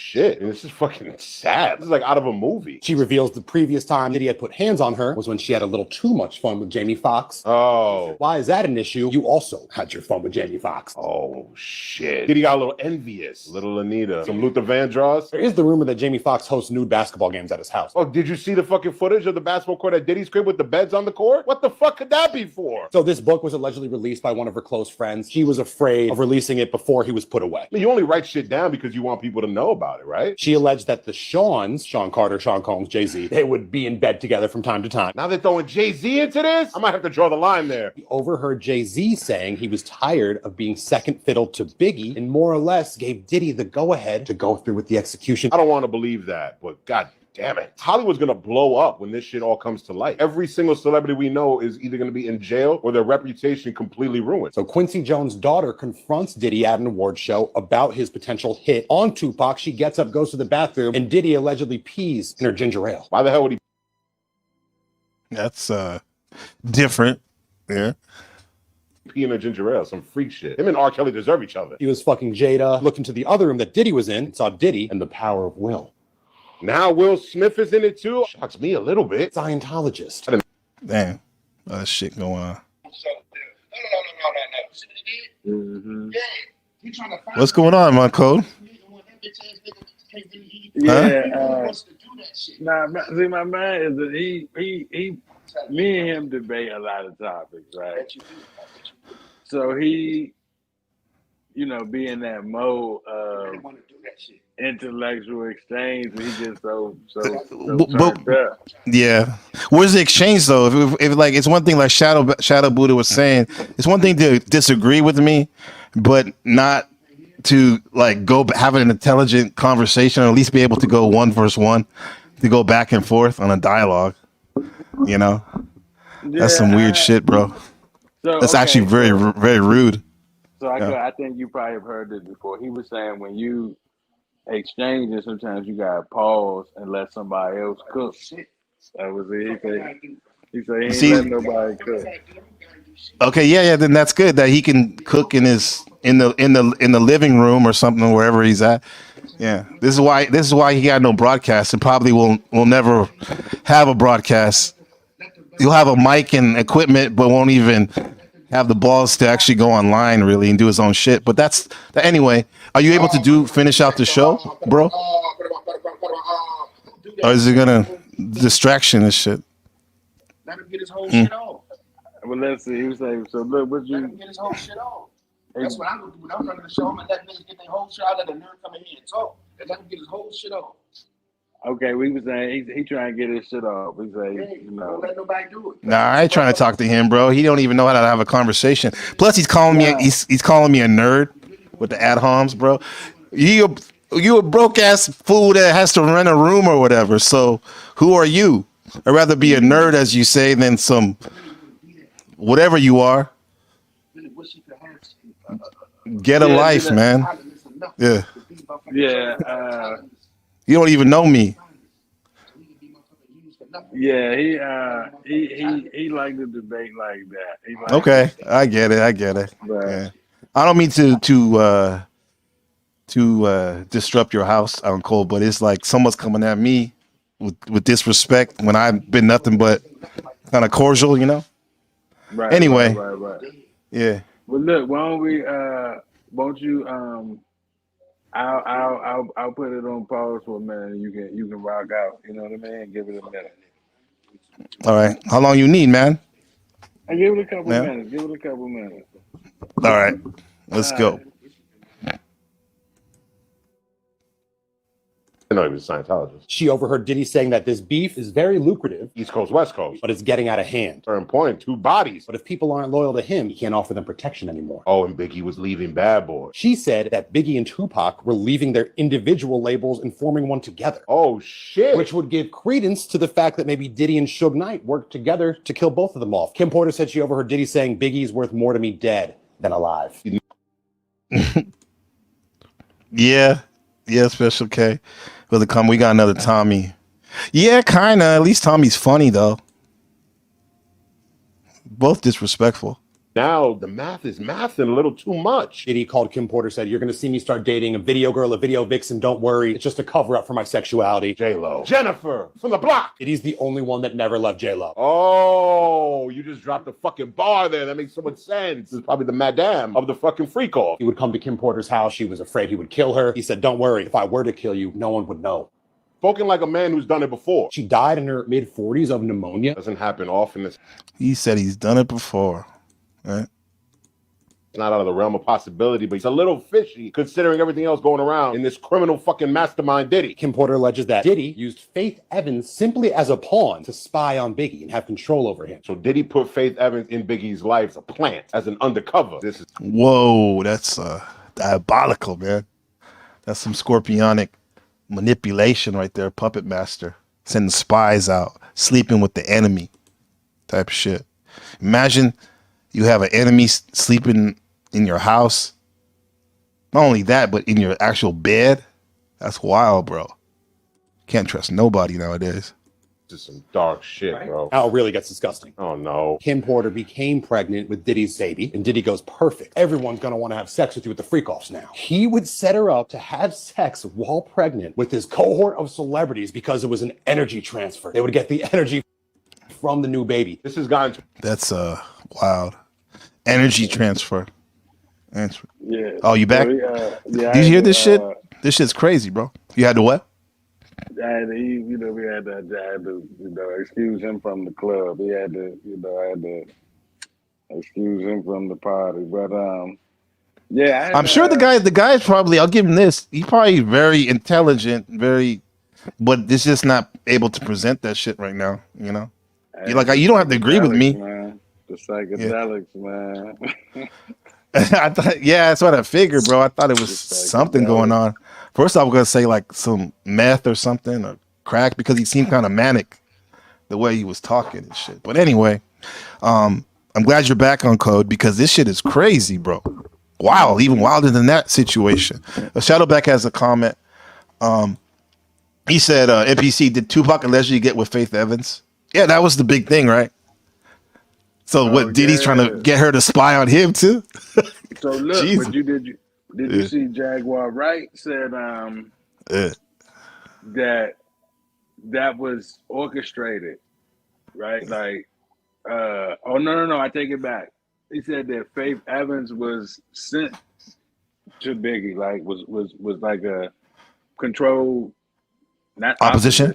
Yeah, but I guess she was control position, I guess, for real. But he was like, Faith was an agent, like sent Mhm. to kind of control Biggie, got him for his That money. makes sense because she was the singer. Because Puffy was about these R&B divas, right?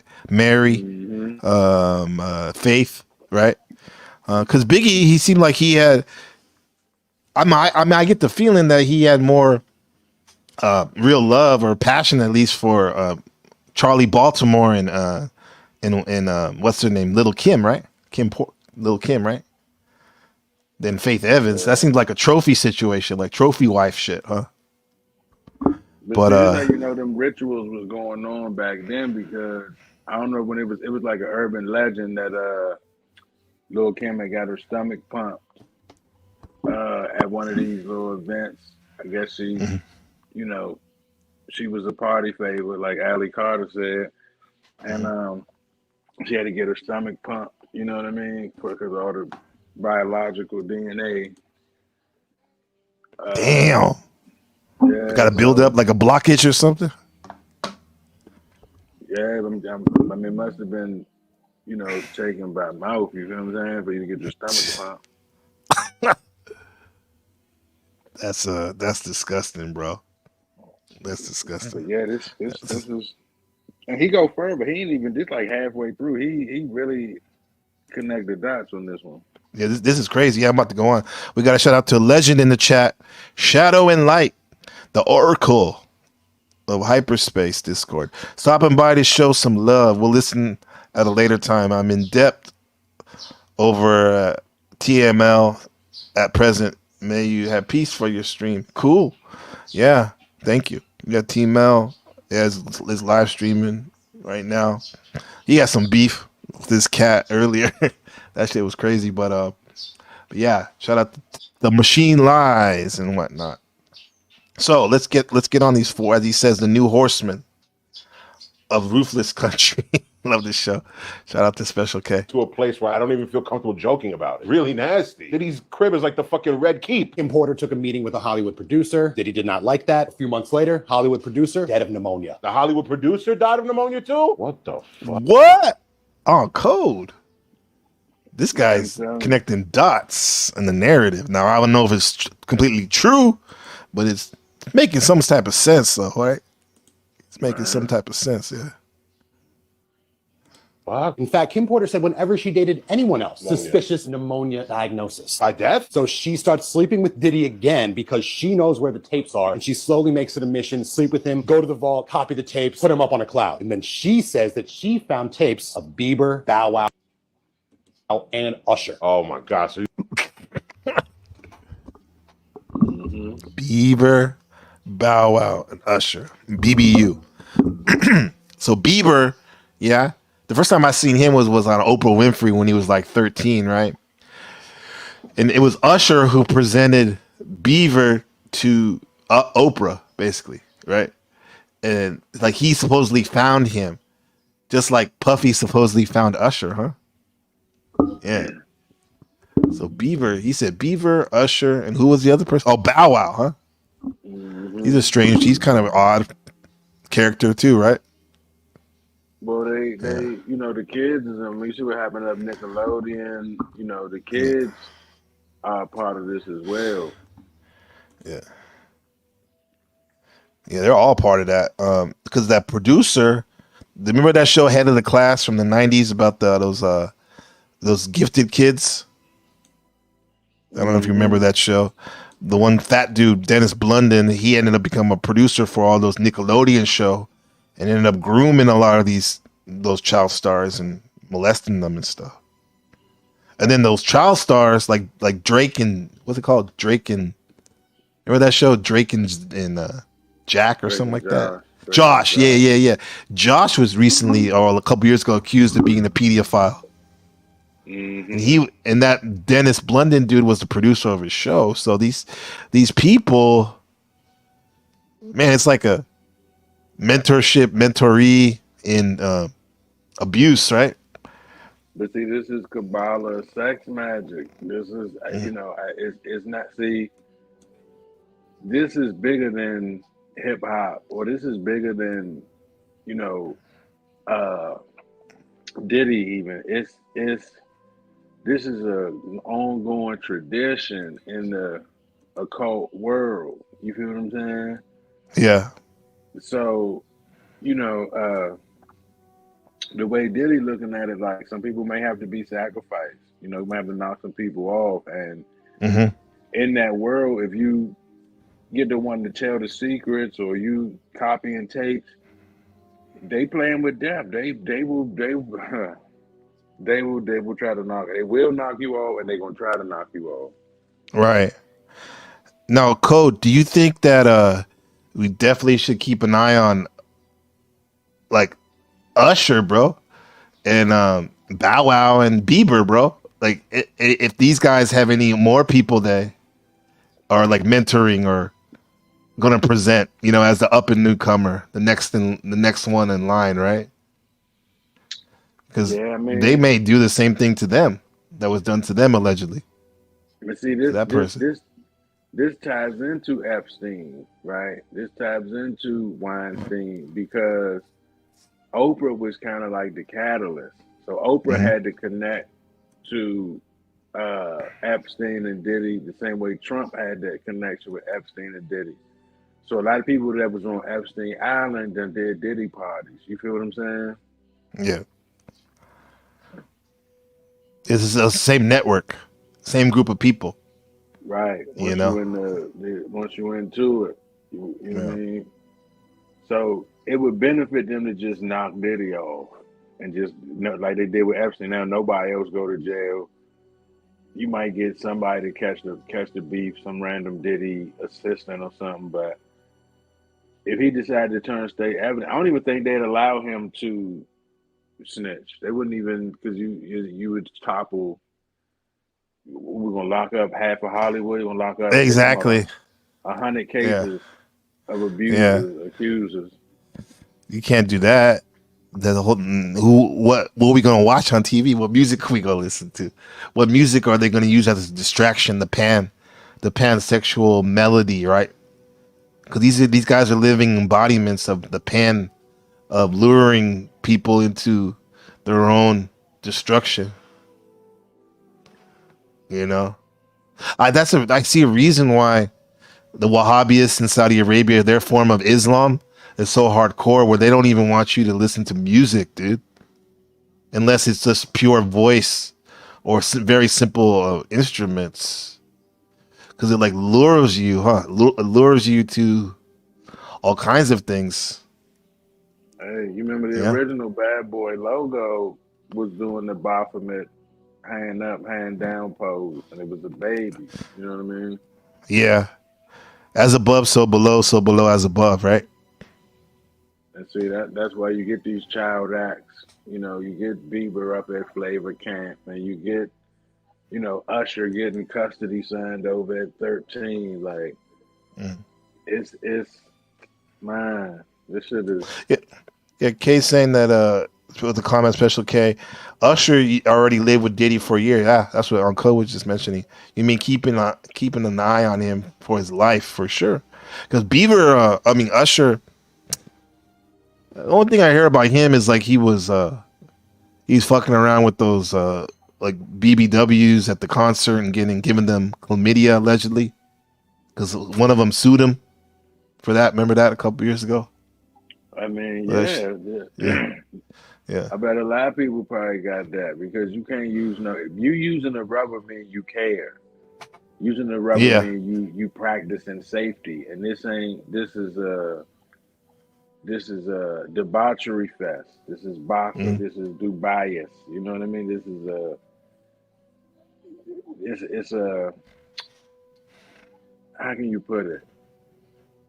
It's chaos, wild bro. as That's why I look at right, it. Go ahead. Yeah, it's chaos. Yeah, I mean that's what I'm saying. As wild as you can get. So it's like you can't wear no helmet. We out here skateboarding. Like this is for the cool kids.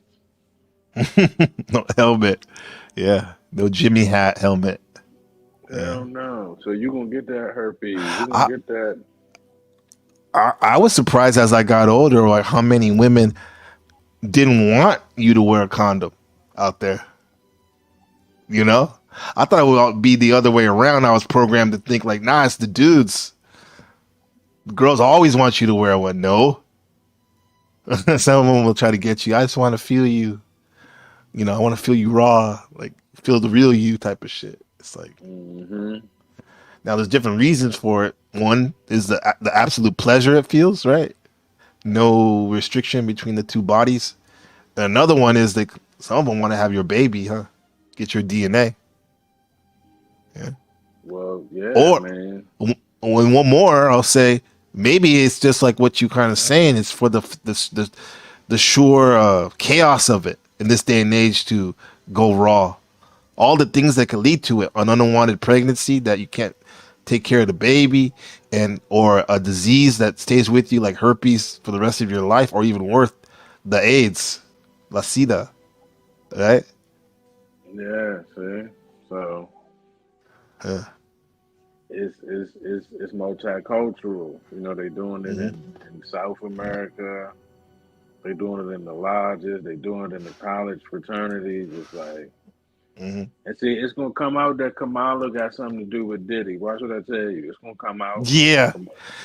I don't know if you saw that one chick. Yeah, that one chick in this video kind of looked like her. She resonated that Kamala energy, the way she looked. Let me see if I can get her on there. Where's she at?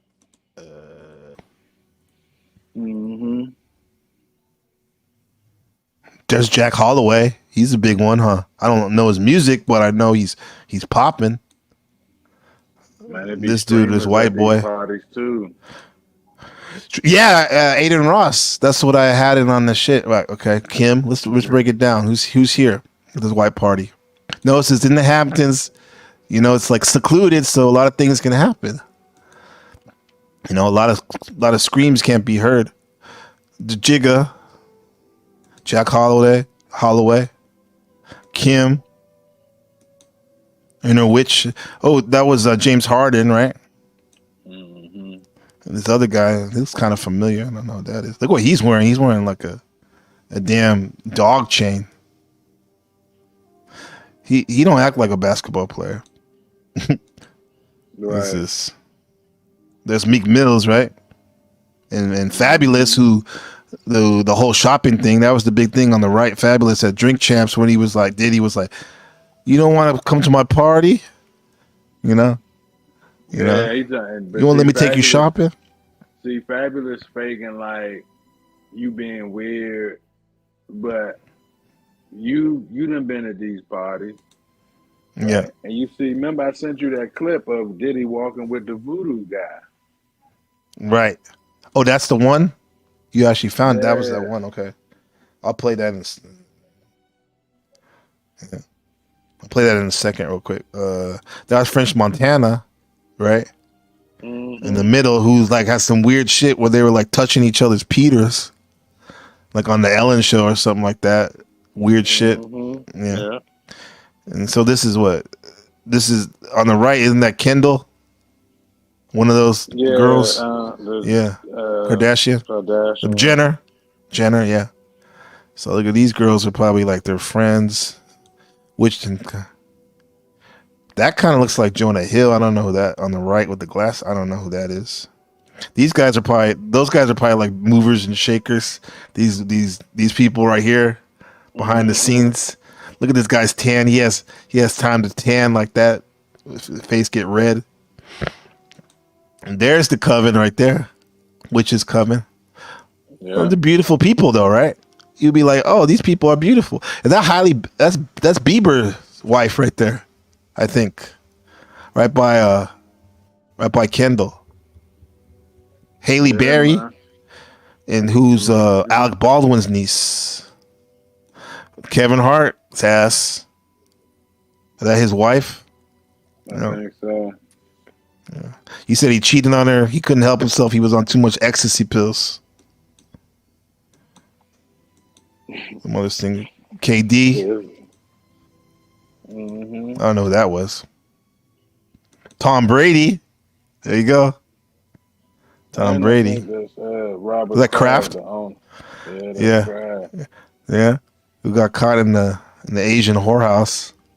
Massage parlor during a raid. Yeah. Good Tom Brady. Yeah, from my neck of the woods, San Mateo, California. I don't know how he is now, but his mother's a sweetheart. She's Galen. She used to come into my. No, you sign that That's what they always used to say, bro. I know this up. If you sign the contract, you in. But the contract Right. come with the secret and the NDA. So you got guys in the NBA that may not be big name guys. It's not like they not doing the same things, right? Going through the homosexual hazing process. You know, having these dudes on the road, they in hotels, so they having 4 ways, 5 ways. These my teammates. Almost some Myron. Yeah. I These seen it my in teammates. college even. Over there at State, Long Beach State, when I went there freshman year. See, I mean, I wasn't sounds involved. cute. Right. I wasn't involved in that, but I knew they were doing that shit. They were just busting these baddies off. See, it sounds cute when the girl be like, "Oh, they ran a train." Yeah, they think it's cute. I hit the whole football team. But if you logistically think, you probably thinking this dude one night, another 2 dudes another night, another guy at the party. Like throughout the course of the year, I hit the whole mob. Nah, it don't be like that. It be like we have a frat party, you get super wasted, and you just out of it. All you got to do is just flop the body over the couch and stand in line. You know what I mean? It's not willingly. Yeah. It's not like this girl right here. Like you're talking about part of the ritual is the energy transfer. Just like that's funny because you had it in your notes. The dude was talking about energy transferring, having sex while she's pregnant, getting the baby's energy. That's the diabolical. The same thing with getting somebody that's fucked up, right? Taking advantage of them. You got the hallucinogenics in you, right? Yeah. You got the DMT. You got the dopamine releasing. Like it's so many nuances and layers to this shit. Yeah. This girl looks like she's doing it for pleasure. Listen to this shit. All right, I'm here with. Hi, I'm Renee. Dakota. Adriana. Mia. Shout out to Look Within. Kaylee. Lauren. What's up, bro? Okay, have any of you ever done a gangbang before? No, I have. What a question to ask somebody. Yeah. Evan, I She wish said I no. have though. Okay. Did you hear that? Mm-hmm. In a couple years. Okay, what about you? That's honestly fucked up, bro. No. Does a threesome count? They think it's cute, huh? Saying that. Does that threesome count? I get it, man. Women have pleasures too. They want to feel good too, right? But to be so bold about it and to spill the beans like that, that's something else, huh? See, I was thinking about I should do a video with that Blink Twice movie. They made a movie about this shit. And it was funny, I was laughing. I'm like, damn, I remember telling him, I'm like, bro, the Instagram model, the OnlyFans model, they got the same experience as these child ritual satanic sacrifice. And then when they came out with the movie Blink Twice, they showing you how it goes down. You fly out a fan. Oh my goodness, we with Shannon Tatum on the island. Oh shit, we drinking champagne. It's lit. But then it's like, well, you can't really go home till you come to the room with me. Right. And you're like, well, now you ain't just gonna tell me. It's like, well, how you getting home? We go to private jet out here. Ain't no local authorities. Ain't no 911. Like the cell towers, that ain't it. Like it's technology for that type of shit. So it's like, you don't want to do it. I bet we go out to dinner tonight, and forget this ever happened. You go to dinner. You already know what time it is. Don't eat nothing. Don't drink nothing. Right. Hey, don't drink that ginger ale. Did you hear that part? Like when you were offline for a second, they were saying Kim Porter was saying in her book, jumped in. Right? You can get, they call it sexting. Yeah, sexting for the girls. So it's like for the girls, yeah. This is the only reason why it's common in different areas is because it's ritualistic sex, right? It's I mean, you can almost say it's basically satanic. Right. Right. That's why, you know, you associate Babylon and Sodom and Gomorrah with negative places. Hmm. Because as a man, you feel what I'm saying? It's one thing in the Greek culture where you can willingly go up in the bar and indulge. But under satanic practices, you could wake up tied to the table. You feel what I'm saying? You could Yeah. wake up strapped to the tree out in the woods, and it's like 40 big people out there. You like, oh, like this shit ain't Yeah. right, bro. You talking about we doing this shit for Hecate, or we doing this shit for Cernunnos, or we doing this shit for, you know what I That's mean? that sounds like something that happens to you. You're probably not gonna live to tell the story because too That many part people have been too. compromised. Yeah, Huh? that part too. You fuck around, wake up. You fuck around, wake up, and You wish you didn't, right? right. I mean, but you know what I mean. You fuck around, wake up, and it's like, oh well, we can't let you leave. Like it's this this ceremony or this ritual Hmm. requires I got to drink your blood. Like we all got to drink your blood. You know what I mean? Like Yeah. Yeah. We all got a chance. Look at this shit, Cole. My follow-up question first is for you two that have done it. Did you enjoy it? Yeah, yeah. She's all, should I say it? Of course she did. She was the center of attention. Not, I'm gonna generalize. That's what men love to generally, like, you know, make people happy, fix problems, and then maybe that romantically a problem is make his mate happy, right? Women love to be made happy, right? They like attention, right? So who wouldn't, if you're a woman, want to have two guys and you be the center of attention? What do they call that? My friend David Little called it shout out to Dave, a spit roast or something. It's pretty graphic, huh?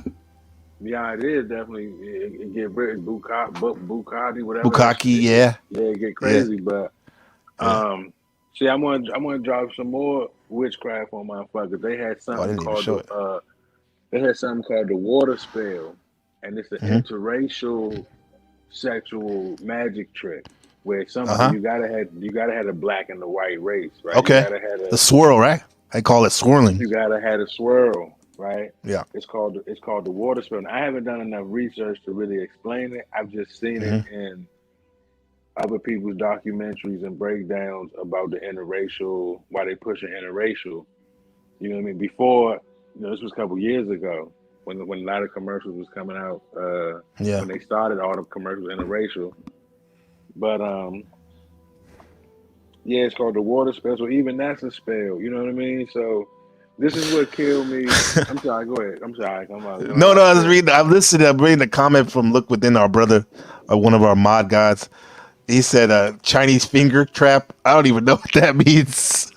Yeah, basically when you put your finger in each end of the finger trap, and if you okay, like stretch, so you put it as a finger trap. I see. I remember the toy, right? The toy. But I gave the girl is the finger trap. Okay, he says with a comment, "Look within." Damn, I feel dirty now for saying this, as you should, right? Right. Oh, you know what's a funny meme out there is like whenever you see like a thumbnail with a girl with a smoking hot body or something, right? And no matter what it is, a lot of times, you know, as men, we look at because we like beautiful things, you know, voluptuous things, right? And it's funny because when you see this comment, it says, "I'm just here for the men of culture." That's a meme meaning when you see someone say they're just here for the for the body, you know, for the hot chick. Yeah, men of culture they call it. That's definitely a men of culture comment with Look Within. You know, I didn't see it. I thought y'all was showing this with this girl. Look at her. She's like, "Oh, should I say it? Should I say?" Should I say I liked it? And you? No, I have not. So my follow-up This one. question first is for you two that have done it. Did you enjoy it? Yeah. Yes. She did. Okay. Yeah. She's like, look at her. She's like, "Oh, I shouldn't have said that, but I did." You know? Okay. And what about you? It was actually one of the best nights of my life. Okay. Wow. And if I could inquire further, was it two guys that you knew, or was it two strangers?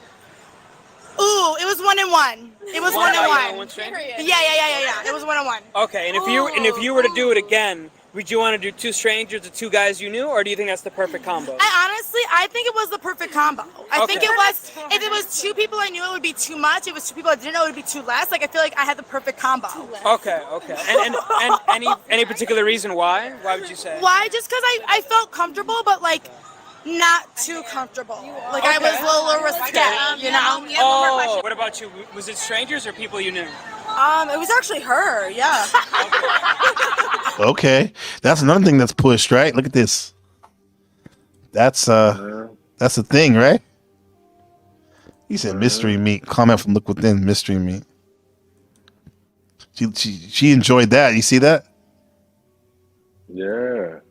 That's what I'm saying. That's why it would have been lawsuits. It would have been thousands of lawsuits. Even the corn industry girls be like, they'll get you lit. Like, if it's a scene you ain't really trying to do, I ain't trying to do this, I ain't doing that.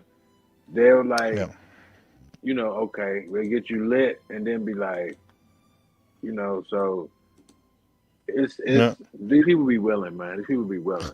I'm not Yeah. you know what I mean? Definitely. And we got a comment from Look Within. Like, what's going on, Gabriel? What's going on? Yeah, so to reset the show, this is Surfing the Apocalypse number 22 with On Code 24/7 and NBC The Game. And this is episode's Freak Off is Freaknik. Freakniks are Freak Off. And Freakniks, just to reset, was a festival, a street festival in Atlanta from the 90s that was a big party. Basically like hedonistic debauchery party of drinking, dancing, and sex. But a lot of the sex actually ended up in the hotels, right? Code. It was like the Black Spring Break of Atlanta from the historically black colleges in that area. And what we're saying is there's a lot of connotations with Freaknik. I mean, with the freak off, right? Code. Puff Daddy's freak offs. It's just that the freak offs are more higher end, right? High class. We could say. Well, it's that's what I'm saying. It's like the 50 Shades of Grey, you know, Eyes Wide Shut. It's happening on different levels. It's happening in different countries. It's happening on different groups, right? You got groups out in the open like Diddy. You got groups that's doing it in secret like the OTO or the you know what I mean, the Council on Foreign Relations. They probably have a business meeting and you know what I mean? So I told you they had the Israeli American conference. I was thinking about dropping some Tell them about that, Code. Well, okay, so when I told you when that Friday, Saturday night where they all had on white and they was all going to dinner, when I stopped the dude asking what the fuck is this, you know, I'm like, these motherfuckers mobilized. Like, they all leaving at the same time. They all walk in the same direction. I'm like, these motherfuckers in unison. So I said, what the fuck is y'all doing? He was like, it's in honor of the Sabbath. And he was like, you know, they were smoking big weed. They were smoking big cigarettes. In D.C.? In D.C., they were smoking. That's Smith like Central, ancient Smith Central. They don't give they don't care. Just blowing up the spot, huh? But I was talking to one of the dudes, and I was like, well, yeah, you know, because he was like, we represent, you know, our religion revolves around the moon. So instead of it being Sunday for church, it's like Saturday night, you know. Yeah, matter of fact, it was Saturday. You know what I mean? 'Cause that's their day of worship. This is where you get back into Saturn, Seder, Pan, Saturnalia, right? So this is kind of their Saturnalia thing. But like I said, I was talking to this dude. He was a tiny hat, you know what I mean? So he was like, well, what? I'm guessing you a Christian. I'm like, nah, I'm trolling them for real. So I'm like, nah, I ain't no Christian. I'm like, I practice African traditional spirituality. You know what I mean? He's like, oh, what's that? I never heard of that. And I'm like, yeah, it's voodoo. And I'm like, we wear white on our ceremonies too on the weekend. You know what I mean? So you're Right. like, oh shit, you know what I mean? I'm like, see, we got something else in common in African practice where not Hanukkah, what's it called where they light the candles? Kwanzaa. I'm like, yeah, we know we Kwanzaa, like the yeah. candles. I'm like, we light the candles each day in Kwanzaa like you like the Hanukkah shit. And you're like, oh wow, you know, there's just a lot of similarities. You know what I mean? But I'm like, I wanted y'all getting this. I couldn't hold them too long, but I'm like, I know you know about Jewish mysticism, Kabbalah, the Talmud, like Moses, the 6th and 7th book of Moses with the witchcraft. I'm like, come on, man. Like they know, bro. These folks is living an open secret. Right. Yeah, it's a weird feedback loop because you mentioned the Hanukkah, how it's similar when they light the candles, right? Just like the African holiday, Kwanzaa, African American. And I was telling you that I went to school at Long Beach State, and our chairman of the Black Studies department was Dr. Karenga, who made that holiday. You know, Kwanzaa. So I wouldn't doubt if he took that idea from the Jews, who probably took it from some voodoo people. That's what I mean. Like, it's weird how this shit goes twists and turns, but in the all, they're kind of doing the same thing. You know, See, it's not a Jewish thing. That's why I want It's to be voodoo. clear. Even with the voodoo thing, They were you know what I surrounded by mean? their troops. It's really occultic. It's really left hand path Look at this. practice. This ain't showing. Oh wait, nothing. let me take this off. There you go. Bah. Well, see, this is where the Catholics get that shit where they whip themselves. You know that. Oh yeah. It's like glorification, I think is the term, where you like to show your devotion, you hurt yourself. Yeah, see, in voodoo, it's very common to have invulnerability spells. So when you allow a spirit to walk in and possess. Buddhist, Chinese folk religion, the priest, he gets into a trance and he hurts himself, he whips himself or cuts himself, and blood goes all over the place. But see, if you bleed, this is when you get into the Christian Buddhist side of it. If you bleed, then you're not praying enough. You're not in tune with the spirit, right? Interesting. Correspondence, law of correspondence. Match the Christian deity saint with the Lua, right? See, this was Ifa. Those are the Orisha, right? So they feel like the Orisha have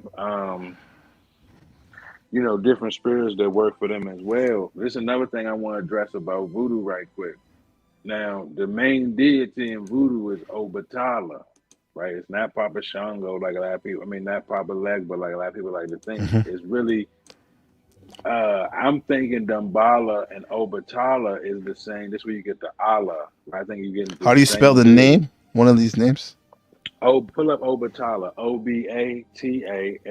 Obatala. Okay, Obatala. He's Orisha. Yeah, pull up the images. I want to show that he's a transgender god. Right? Ooh, some of the way he looks like some of this high fashion stuff I've seen. He wears a dress. He wears a wedding dress. That's what I was saying about when you wear the white. When you wear all white to a ceremony, you being groomed. That's why it's called a bride and a groom. Being groomed, huh? That's why it's a bride and a groom. And that's why the wedding dress has the veil, right? The veil is you about to, the white dress with the veil means you about to go through something. That's why when you get them the Masonic initiation, they clad you in white and they blindfold you. You wear the veil because you're about to go through something. It's your initiation ritual. Yeah, you're gonna go through some, right? Come out the veil. Others come out the other side transformed. Somehow known as the deputy of the supreme deity Olodumare. Often regarded as the founder of the first Yoruba city of Ife, Obatala is one of the oldest Orishas who was granted authority to create humanity. Though he was the supreme god who created the universe, he is the heavenly father of every living thing brought to life by the supreme god. Obatala is depicted as an old man with white robes that symbolizes peace. They say robe, but it looks like a dress. Man, if you do One man's Google robes, another images, man's dress. if you do Woman's the dress. Google images, you'll be like, Priority that's what of made me say, what? Okay. I'll do that. thought and wisdom, forgiveness and resurrection. The color white being related to him is a female circle, thus accepting sacrifices of female animals in his honor. Look, you heard him? Traditionally speaking, the sacrificing female. Well, that's a dove. But Puffy is dealing with real people. Sacrifices. Kim Porter, a white dove, right? Bathala, who is usually conceived as a male figure, is the only male Orisha who eats in the female circle, thus accepting sacrifices of female animals in his honor. Mary J. Blige, Faith Evans, Kim Porter, Diddy being the circle of women.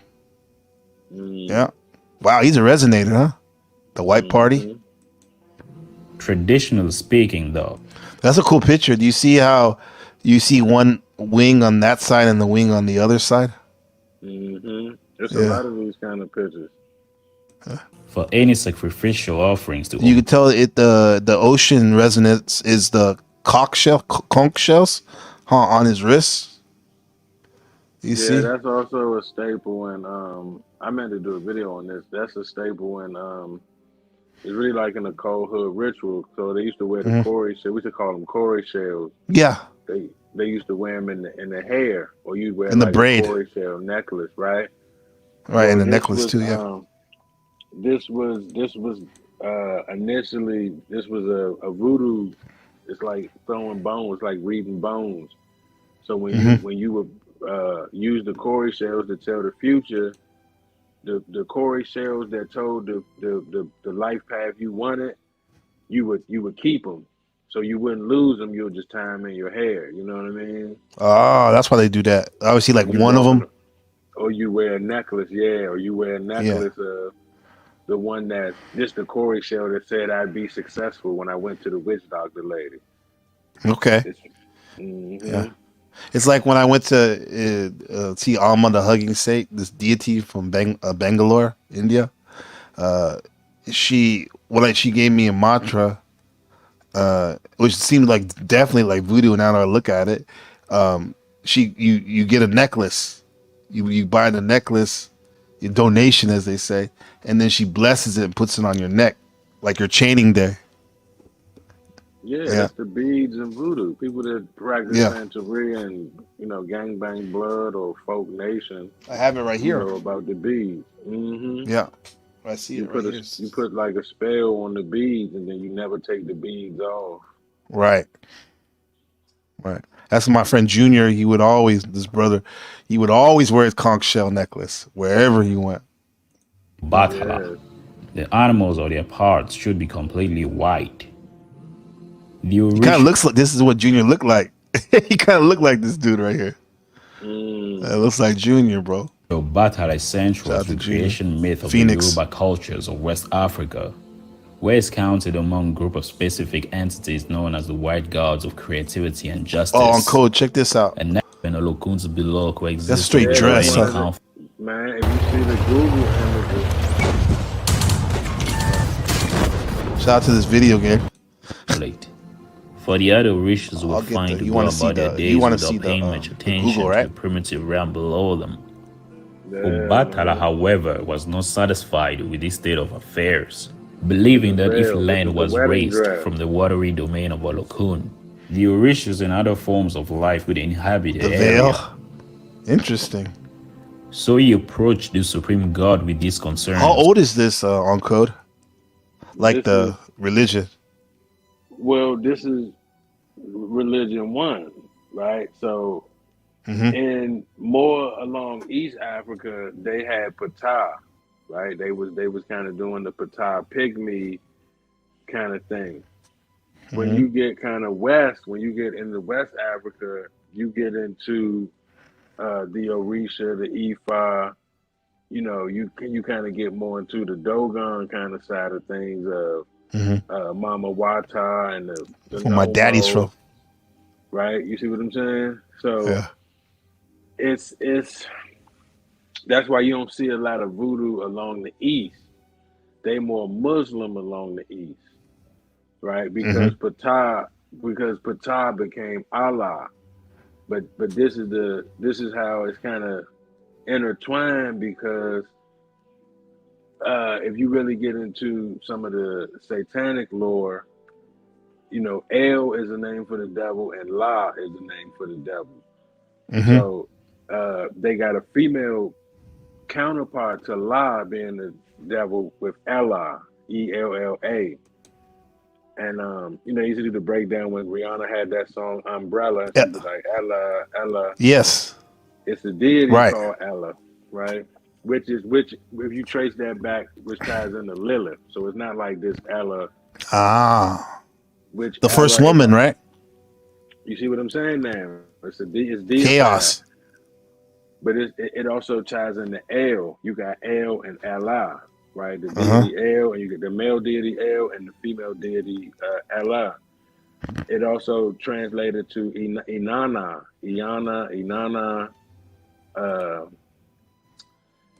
Yeah, it's No, go ahead. Keep going. I just want to add that in the background while you drop that fire.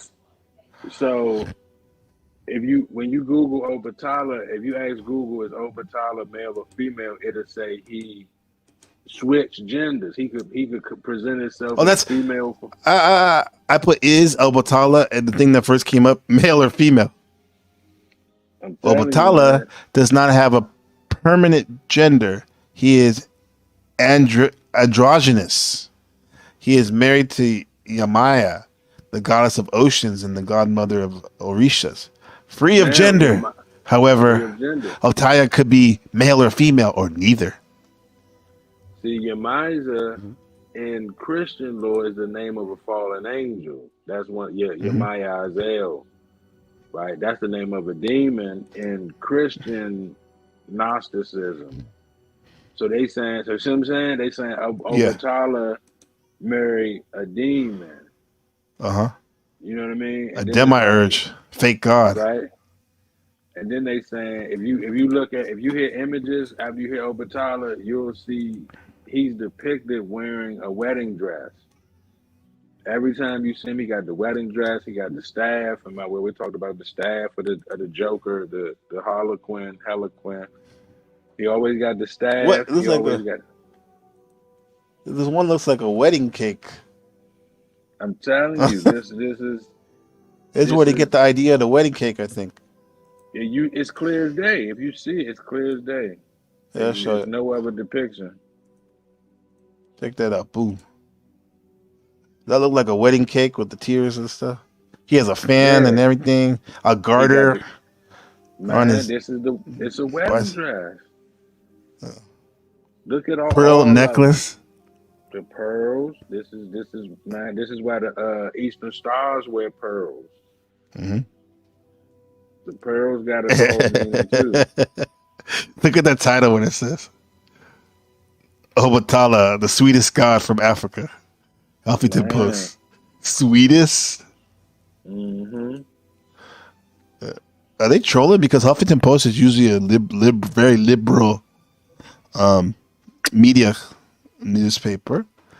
So they probably think it's a good thing he's like that, huh? A male's like that. Yeah. They're liberal. But see, this is when I did the homosexuality and hoodoo. So I'm gonna probably make a part 2 to that with Obatala.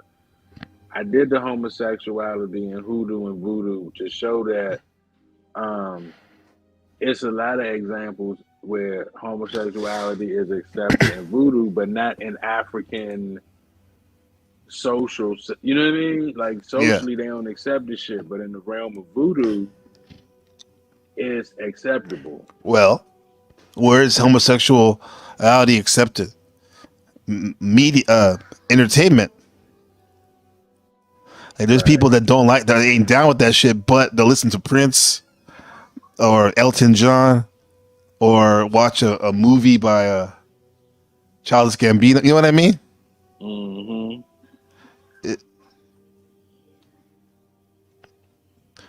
The media is like the new religion, just like in that movie, that show, Food of the American Gods. How there's the old gods, like these guys, Obatala, Jesus, Buddha, the Prophet Muhammad, right? But then there's the new gods, like media, corporation. You know? Well, yeah, man, you gotta think. In African spirituality, they believe in divination, right? Life path, shit like that. So when you go to the medium, if you being guided by the ancestors, the medium is the one that's going to summons the dead, talk to the ancestors, and then give you your guidance, give you your instructions, right? Right.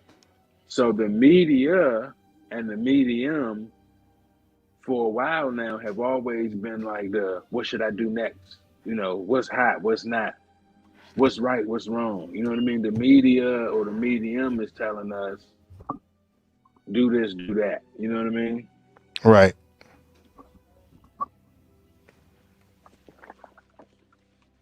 That's why Allah is trans, right? That might trigger the Islamic people, but go What you study mean? Well, you know, a lot of people that's Muslim, they revere Allah. You know what I mean? Of course. But So much so that every time they say his name, they have to say, "Peace be upon him," or or something to like something respectful. So, yeah, hearing that, they would lose their mind. Well, if you study Islam, they have something called pre-Islam, and in pre-Islam, they was worshiping the triple moon god. That's more alchemical. You know what I mean? Yeah, it's mixing two things to get one right new thing. Yeah.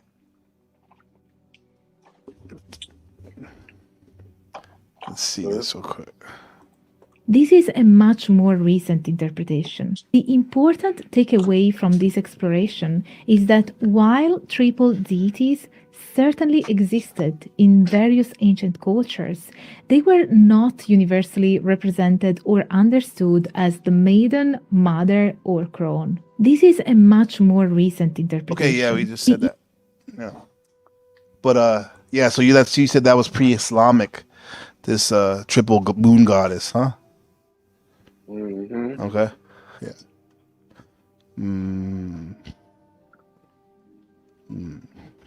So, this is Surfing the Apocalypse, episode 22, and the subject today is Freakniks Are Freak Offs. Freakniks, the 1990s historically black college spring break, right?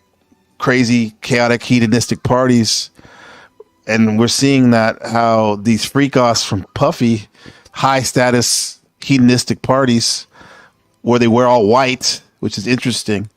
How they do that, huh? Code. And let me show you this. Speaking of all white, look at this voodoo. Because you were saying in voodoo they wear all white as well. And this documentary you were seeing on voodoo, it's going to show some white people practicing voodoo in all white.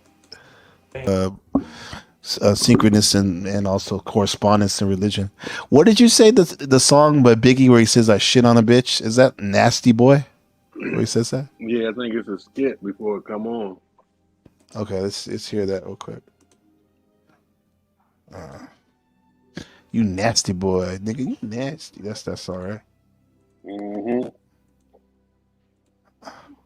I remember he talks about Freaknik too. Some of his songs. Interesting enough. Right. There you go. It is funny, a little bit silly. It's ridiculous, but it's like nobody says like you fucking I know that's the whole thing is nasty and shit. But that's like, bro, I'm cool, bro. I don't need trying to hang with people like that, huh? It's like anything goes, right? Celebrity, yeah. lifestyle. Yeah. Shout out to Leopard Print living that celebrity life coming out of Redwood City, Bay Area. What's going on, Leopard Print? She has them signs of the moon going on right there. The moon worship. That scat play they call it, shitting on people and all that. That's I keep coming back to the whole satanic thing about defying anything that's pure and good. You know? Yeah, they make And like the kids eat poop. That's a yeah, staple. right.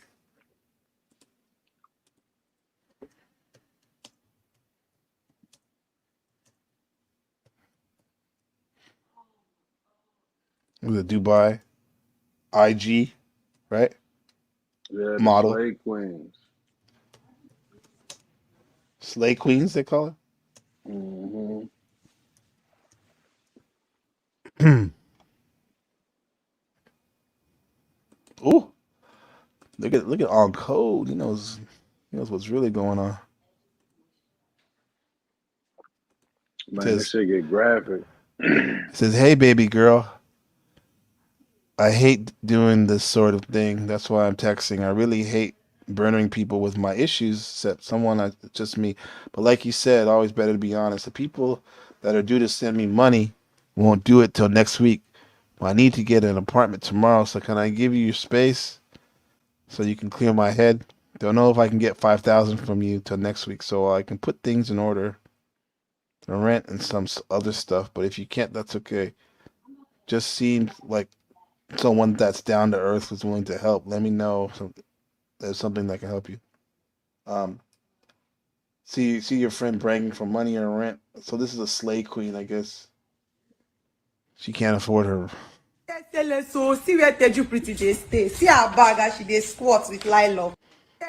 So guys, this is somebody that came to my house and she does not have anywhere to go. She didn't even tell me that she does not have money. She said she needed someone to help her to book Airbnb. So she came to my place. I was trying to search the Airbnb for her. One day is gone. This girl, she's not talking like someone who wants to pay. Because if she wants to pay, if she says she doesn't have Dubai card, I had Dubai card. All you had to do was to put the money in my account, yeah, and then I will book the apartment for you. This girl, she didn't give me the money. One day is gone. She said Dubai account. So she's insinuating that there's work in Dubai, right?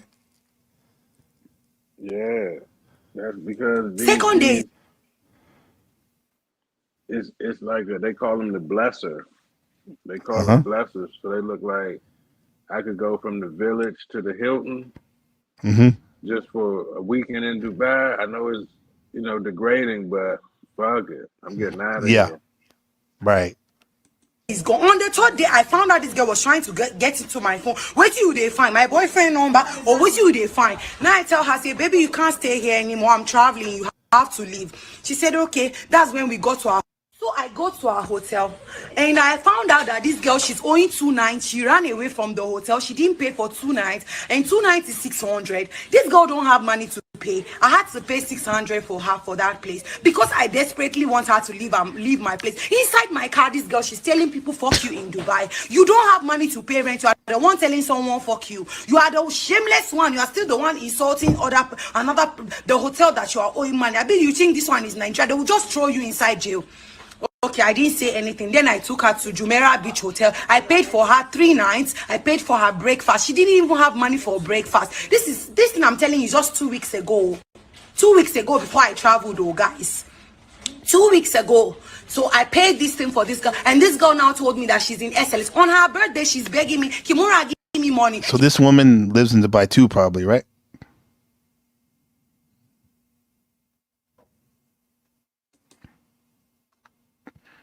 Hello? Yo. Okay.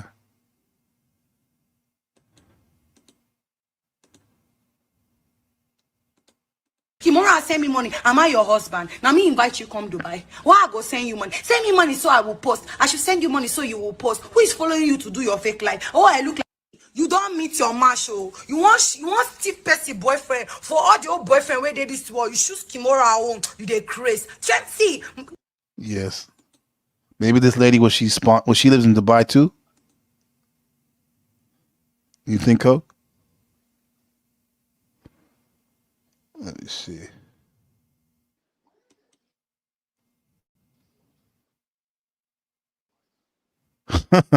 What the? Hold on. Yeah. Yes. I think so. 2, become. What is this? Yeah. Look at this. Yeah, It says Slay Queen forced to pack her poop. Yeah. It says Slay Queen forced to pack her poop after defecating on the floor. 1, 2, become. Fast. Yeah, you can shoot for her. No guessings.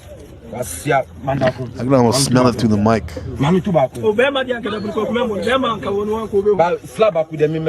What is that? Fast. Make us see your face. If you can shoot for. Pick the team. What the hell? Some Dubai girls eat shit. Now it get dark. Give you Diddy. Let's see. Diddy. Drink champs. Just put drink champs gay. Here we go. I got it. Mr. Lee. Yeah, I love this. That's him. Look. I got it. This is a little grayed out now, huh? This is from 6 years ago. That's a long time ago. Mr. Lee. You see, they had the white shirts on when they was walking through the street. Yeah. So you got the white shirt on now. Right. That's powerful magic for them, huh? I got it. Mr. Lee. Yeah, I love this drink. Where you put my bag? I like when you like this, Daddy. Yeah, where you put my bag? Daddy, I like when you scrambling and scraping for shit. No, I like that. He likes, because he likes Nori because he gets sloppy. He gets too high, too drunk, huh? You know? That's what he likes because he can be taken advantage of easier, huh? I'll be practicing. I got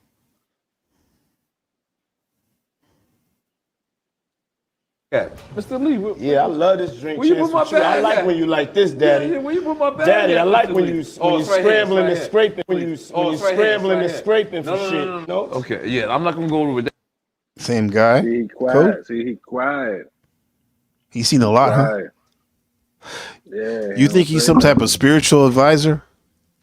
Yeah, Witch doctor? I saw a video on this dude. Lord, I gotta try to find it. So I remember seeing a video. They were saying that he was like a Hollywood voodoo priest. Like it was this chick that did Tasha K, and she was like voodoo chick for celebrities. Yeah. But they were saying I see. Man, I gotta find that video. Let me see. Voodoo.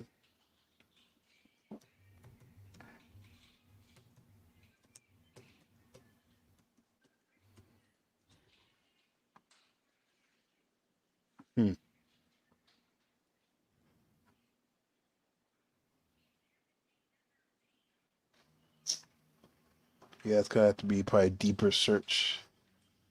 What I was doing. I'm gonna find it one day. Probably next time we do this broadcast. Okay. Yeah, but that's him though. We can say, huh? He's a little grayer now, huh? Yeah, that's him. He probably dyeing his beard. Yeah. This is a while. I can't really realize this was 6 years ago. At least when that's when the video was downloaded. Yeah, Really like feeling Right. like Ray J right now. You know what I'm saying? Oh, here we go. What? Oh, look at it. Said he tried a thing with the Rasta, but he wasn't having it. That's his man, though. Maybe this is where he met up with them. And he was hooked. He tried to, Hey, yo. walked in. look. Do that. Yeah, that's what I said. That's why I said let me pick it up. I pick it up from right there. This why I gotta pick Holding his hand. it up from right there. Look at this nigga.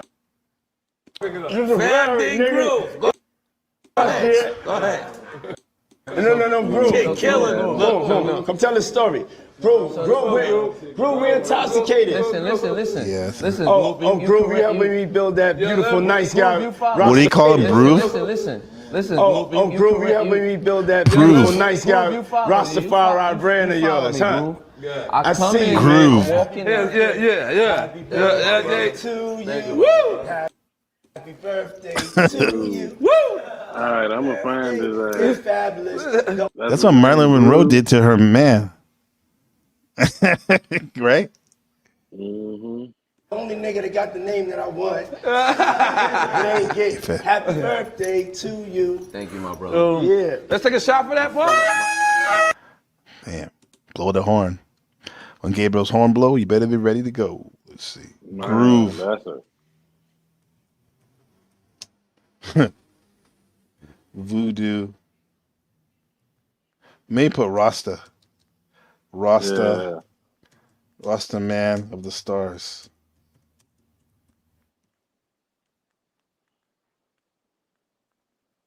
Nah, I don't see. It's not Beanie Man. It kind of looks like he's tall and skinny. Groove. Rasta.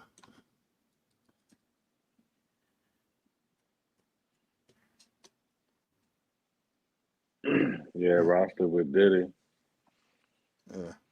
Or just Groove Diddy. You found it? Nah, I'm gonna have Look to at it for next time. Mm-hmm. Yeah. Yeah, man. So put this cap in. Hey, you got me, bro. Actually, I don't know if it was planned or not, but your friend is kind of like, he was kind of like my version of Tommy. Yeah, he nah, so let me tell you what's funny about him. So earlier today, you know how as content creators, we got a channel we, create on and a channel we just watch or don't really, you know what I mean? Just like Right. So on one of my other channels, I'm he was over here, so he was scrolling the algorithm and he jumped on, oh shit, I think it might have been Tommy. Speaking of Tommy, I think he jumped on Tommy. Yeah, No. I swear to God, I forgot about this, bro. I think he jumped on. How you forgot about that? Man, I'm trying to tell you, it was, and the crazy thing is, What a life you live if you forgot about that moment. man, he jumped on Tommy's stream and got the cussing and yelling, but I guess, Tommy still come up in my algorithm. Holy shit. I don't want, how algorithm is, what I mean? He was Yeah, that was today? I think that was today, yeah. Oh, holy crap. He was cussing and yelling at Tommy. That's awesome. Yeah, hey man, he can come back. As long as we can have like because like I said, he seems if he wasn't your friend, I mean, obviously he's a good person, right? But like he a good dude, I ain't gonna lie, but see, we talk like that. We yell and scream. I get that. Yeah. So he, I guess when he get around, He thought it'd be like the same, huh? Yeah, he get in like Nah. mode. You know what I don't do that. You know me, right? Code. Man. You ever see me like that before? Really? Nah. Unless I was pissed off or something, I guess. I think one time before I had kind of gave you the heads up, like he a handful. Yeah. I remember you did tell me that. Yeah. I could already tell he was like that, and that's good. That's his thing. That's his trip, right? It's good, but like for me, I've been there, done that type, dealing with people like that, and this is like my house, our house in the country. We want peace so we can do our work, right? When I be arguing with like this, my guy. When I be arguing, I don't want to say argue, but when we have our debate, we can say Discord. Discord. I be having to yell like, "Damn, can you shut the fuck up so I can respond?" Like, right. I'm like, you know what I mean? So, you like what I did though? I was mod guarding. That's what I learned that from Tommy. I'll just push you down in the basement so I can speak. Hey, it's poetic because Ugh. He done called Tommy all kind of bitches today. All kind of. Oh, Tommy must have been fired crazy. up, huh? I don't even think. Did he Tommy tell him that said he a was word. your homie? Nah, he was too amped. That's He was just too funny. amped. Two 'Cause, you know, I Mannix. think I was telling you now. Look, though, this would make even more comedy. I think I was telling you he used to call into the shows we watch. So Uh-huh. he'd be at his house and he'd be like, "Bro, Sanchez live." You know, this years ago. It's probably like 10 years ago. He'd be like, "Bro, Yeah. Sanchez live." Well, Sonetta live, right? This fool would call in. He would call in and get through every time. Every time he ever was like, "I'm about to call in, tune in." Yeah. He got would that call gift, I guess, huh? Sonetta. Man, he would be going. He be calling boxing shows. Like he calls in and he goes on these yelling rants. I swear to God. Does he ever act like cordial? Not really, huh? When he calls You in know these what? places? You know what? I I will say I've seen him twice, and the 2 times he was cordial, they Uh-huh. disrespected him. They come to That's tell funny. him like, "Man, you talking crazy? Like, I don't agree with you." And they kick him off. You know, so Yeah. maybe in his mind he like, man, the couple times I wasn't neurotic, you feel what I'm saying? People I done got hung up on, people kicking me off, talking crazy Yeah. about me when they get. But So that's the thing, bro. Like I said, if he's a friend of yours and you guys have good discussion, I would like to have a good discussion, but it has to be on these terms. Which is, I don't think it's too hard for me and you, but I guess for some people it might be a little difficult. yeah, and see, this is the thing, like when I have my back and forth with him, I have to say, okay, look, like we not communicating, right? Either Yeah. you giving a speech or we having a dialogue. Like you gotta Yeah. pause. You know what I mean? And Yeah, let me. that's why I said it. That's why I told him, like, you're having a monologue, bro. It's supposed to be a dialogue. And see, he think radical thought. He kind of got like that chaos theory of like radical thought is more higher thinking. So Yeah. Chaos when magic, basically. when he'll say some, like he watched my content, but he critique it a lot. He like, you boring. That shit not gonna pop off. And I'm like, but this. I mean, that's good points for me too. So I feel you on that. Yeah. Yeah, he always, critiquing, but he always watch. He watch every video. He come back. Yeah, that's good. Said this. I don't agree with you on that. Yeah. So yeah, that's what I'm dealing with on my end. You know what I mean? Yeah. That was actually kind of fun though. I mean, even though I was like, fuck, okay, I had enough fun. It's getting redundant. Put the code back on. Yeah. That's what I'm dealing with. I've been dealing with that for like going on 20 years now. Damn. Screaming What's his and sign? yelling. Huh? What's his sign? His birthday coming up, and like, damn, what the fuck? Oh, 6'9". I think that's his birthday, 6'9". Oh, yeah. Oh, he's a Gemini. Yeah, those guys can talk forever. Yeah, they got the gift of gab or talking. Yeah, but the good thing about that is maybe they may say some wild shit, but sometimes they may not, and they don't necessarily mean it, but they just want to get the idea out.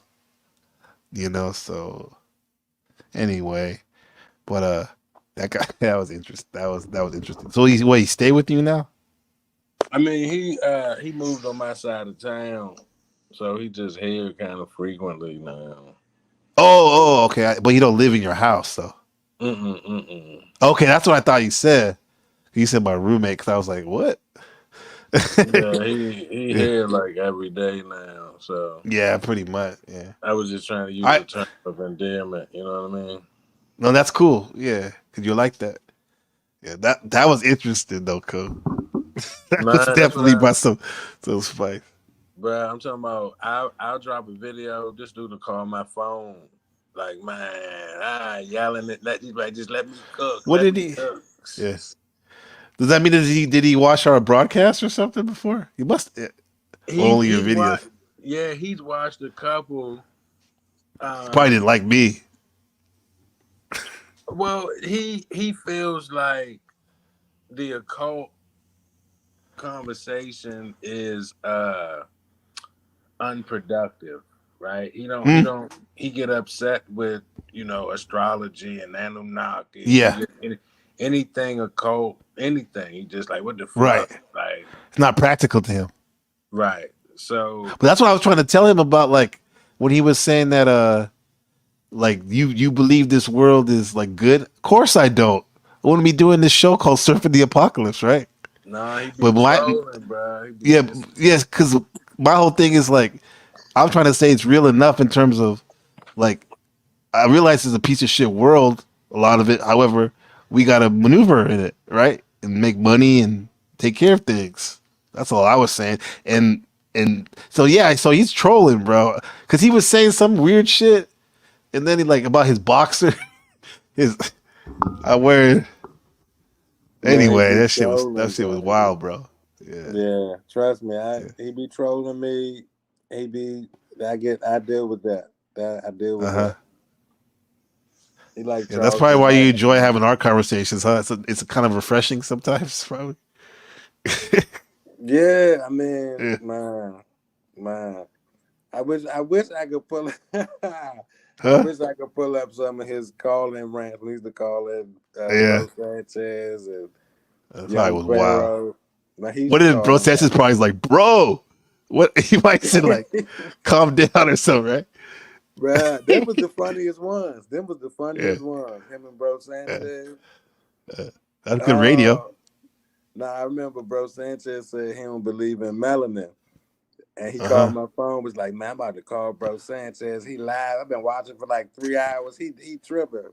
So he like, I'm about to call in, right? So he was like, Sanchez, what you mean ain't no melanin? He get the yelling and stuttering, right?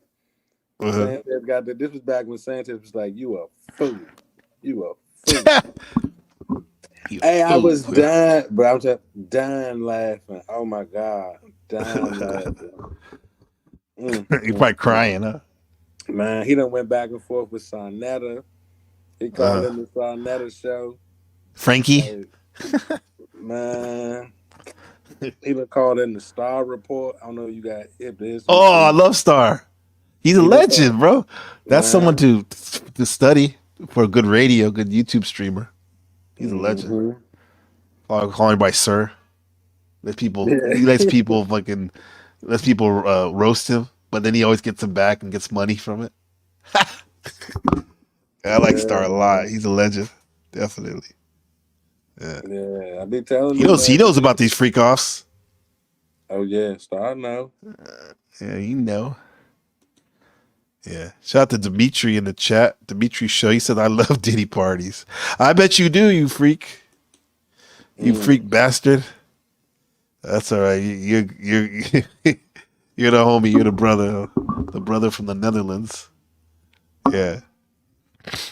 So when you want Shout to out lock to back Dimitri. in, when you want to do the next episode? And just shoot for a week from now, Sunday. Sounds good. I don't think I got perfect. anything going on. That's it. Busting it down. So this time we went on Freakniks as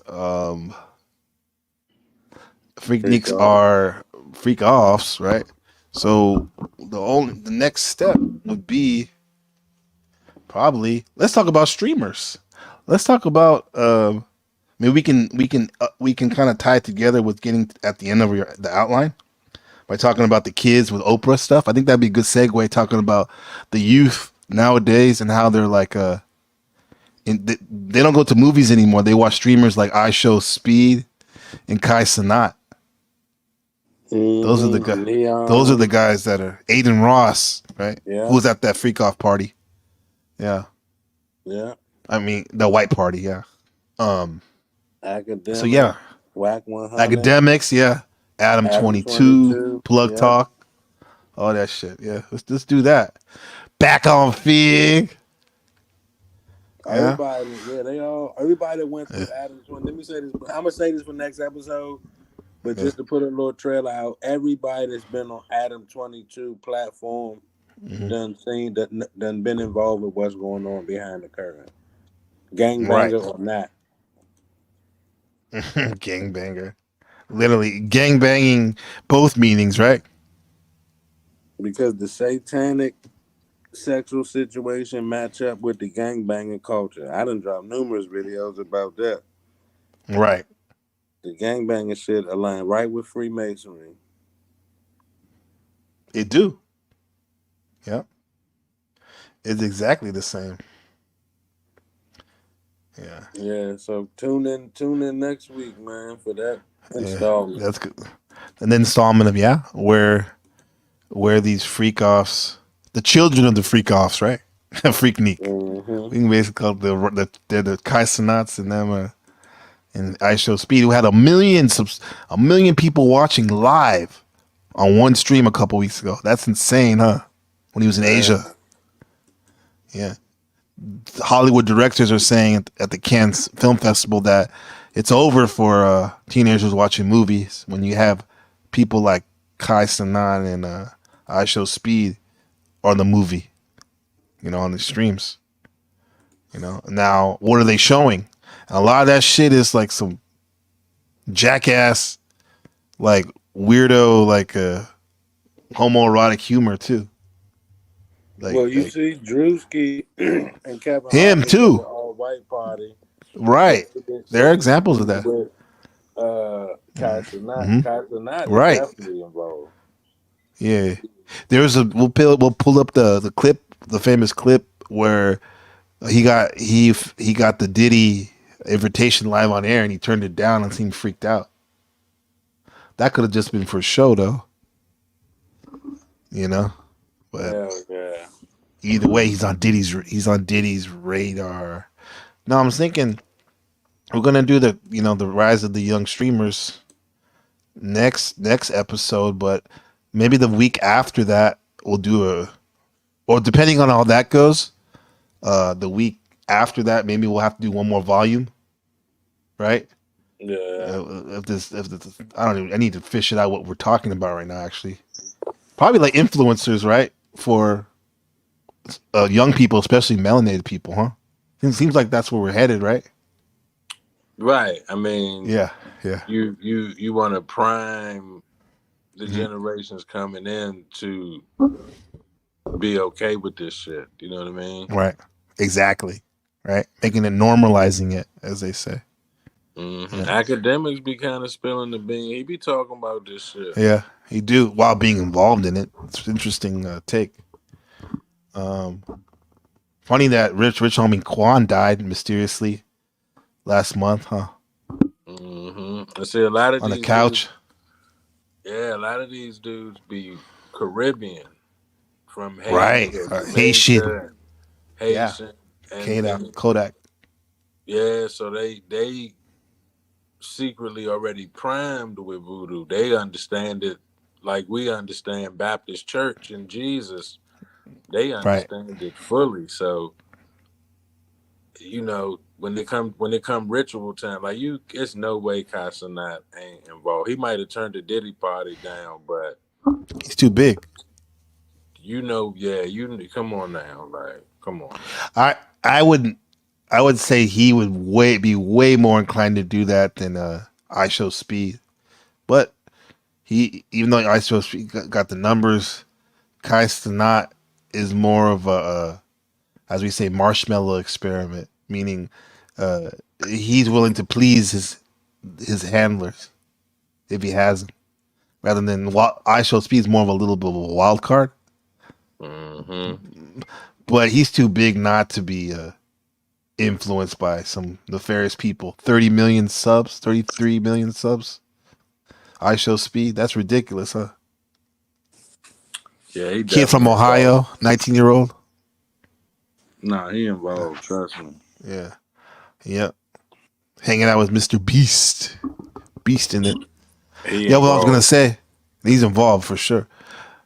We'll talk about that too. Like I was gonna say, like if we have to do one more value, that means then at maybe at the end of the month, like I don't know, like on the 20th around there, 20. That's when we can do the big Encode 24/7 interview. You down for that? Oh yeah, hell yeah. Yeah. Okay. maybe we can address, maybe we can address some of the panel verse stuff. the panel verse. Yeah, for sure. Yeah, And beyond. Yeah, Sure. so it's funny. Yeah, like, for sure. If maybe Tommy might watch the stream, so Mhm. yeah, that was my. He asks about you a lot, Code. Yeah.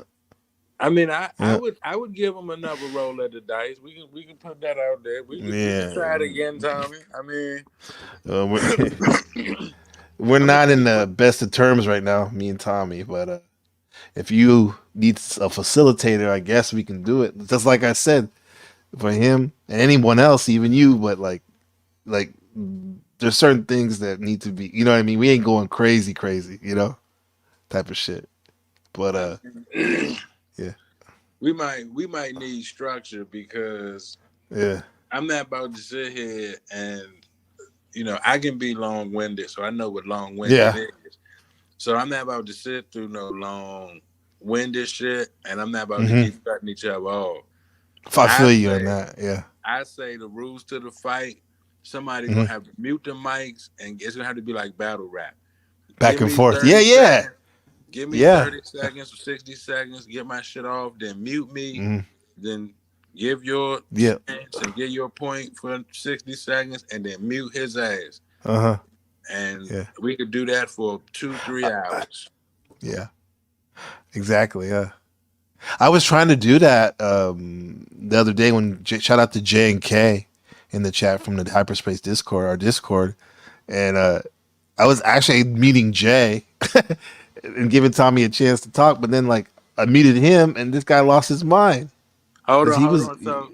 So give the we got people in the chat. We love y'all. Thank you for the support. You got to give them that juicy nugget because I'm sure they seen you and Tommy building.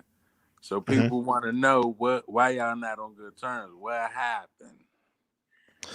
Well, just go to my last broadcast here. Was it the cryo episode, cryo from Ohio episode, psychedelic revelations, and he came up here, and then these guys were building. I mean, we were building. Everything was pretty much cool, right? And then they got to a point where it was me, Zephyr, and a couple of Shift Kings, and a couple other people, and we were building, and then Tommy and Zephyr start talking about N-word etiquette, basically. And I'm like, fuck this. And I just dropped everyone in the basement, mod godded, and was like, this is cringe as hell. It's like, do you guys understand that you're having this conversation on my panel right now? Black man's panel, Blackskins panel, It's like, it was cringe. I'm like, this behavior is cringe. And I don't want to go there. I don't want to hear it. And then when I brought him up, this dude lost his mind. He acted like I fucking tarred and feathered him or something. When in fact he did the same thing to me on his broadcast when some dude was calling me the N-word and I was trying to defend myself and shit. So he completely forgot about that part. So anyway, after that, this guy lost his mind. And I was like, okay, that's how you feel, fine.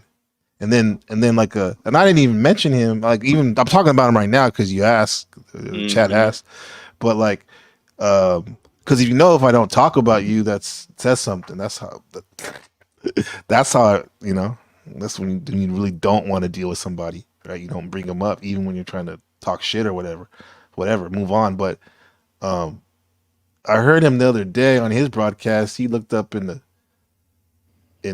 camera and straight up say that NPC's a nigger, hard R and everything. He's not gonna do anything. He's not gonna do anything.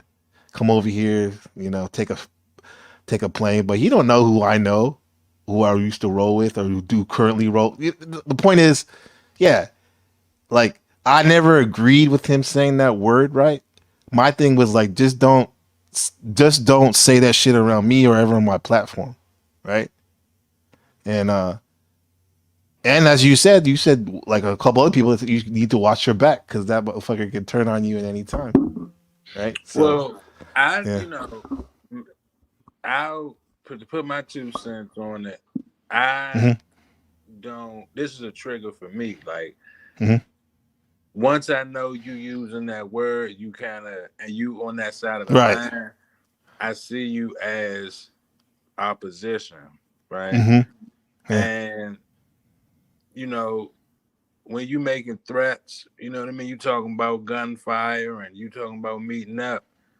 It's like, are you accepting of if I beat the fucking snot out your head or light you up with a Mm-hmm. you know what I mean? Is it like Yeah. you're not gonna go to the law? You're not gonna tell them when you get to the hospital, they're like, who opened you up like this? You're Uh-huh. not gonna say this guy. So it's like if you're not living like that, Tommy, all that fly out here and you're gonna catch a bullet. It's like okay, if you want to lose an end of that transaction, you're gonna keep your fucking mouth shut and take it on the chin. You want to meet up again and see who win. You feel what I'm saying? See who win the shootout and shit. Like you really, how far you want to go with that, right? Right. So, at the big age you is, Tommy, you still a crash out dummy. You still moving like a Yeah. Right. 15-year-old gangbanger from Chicago. That's how you living. You want to meet up and have an okay corral shootout.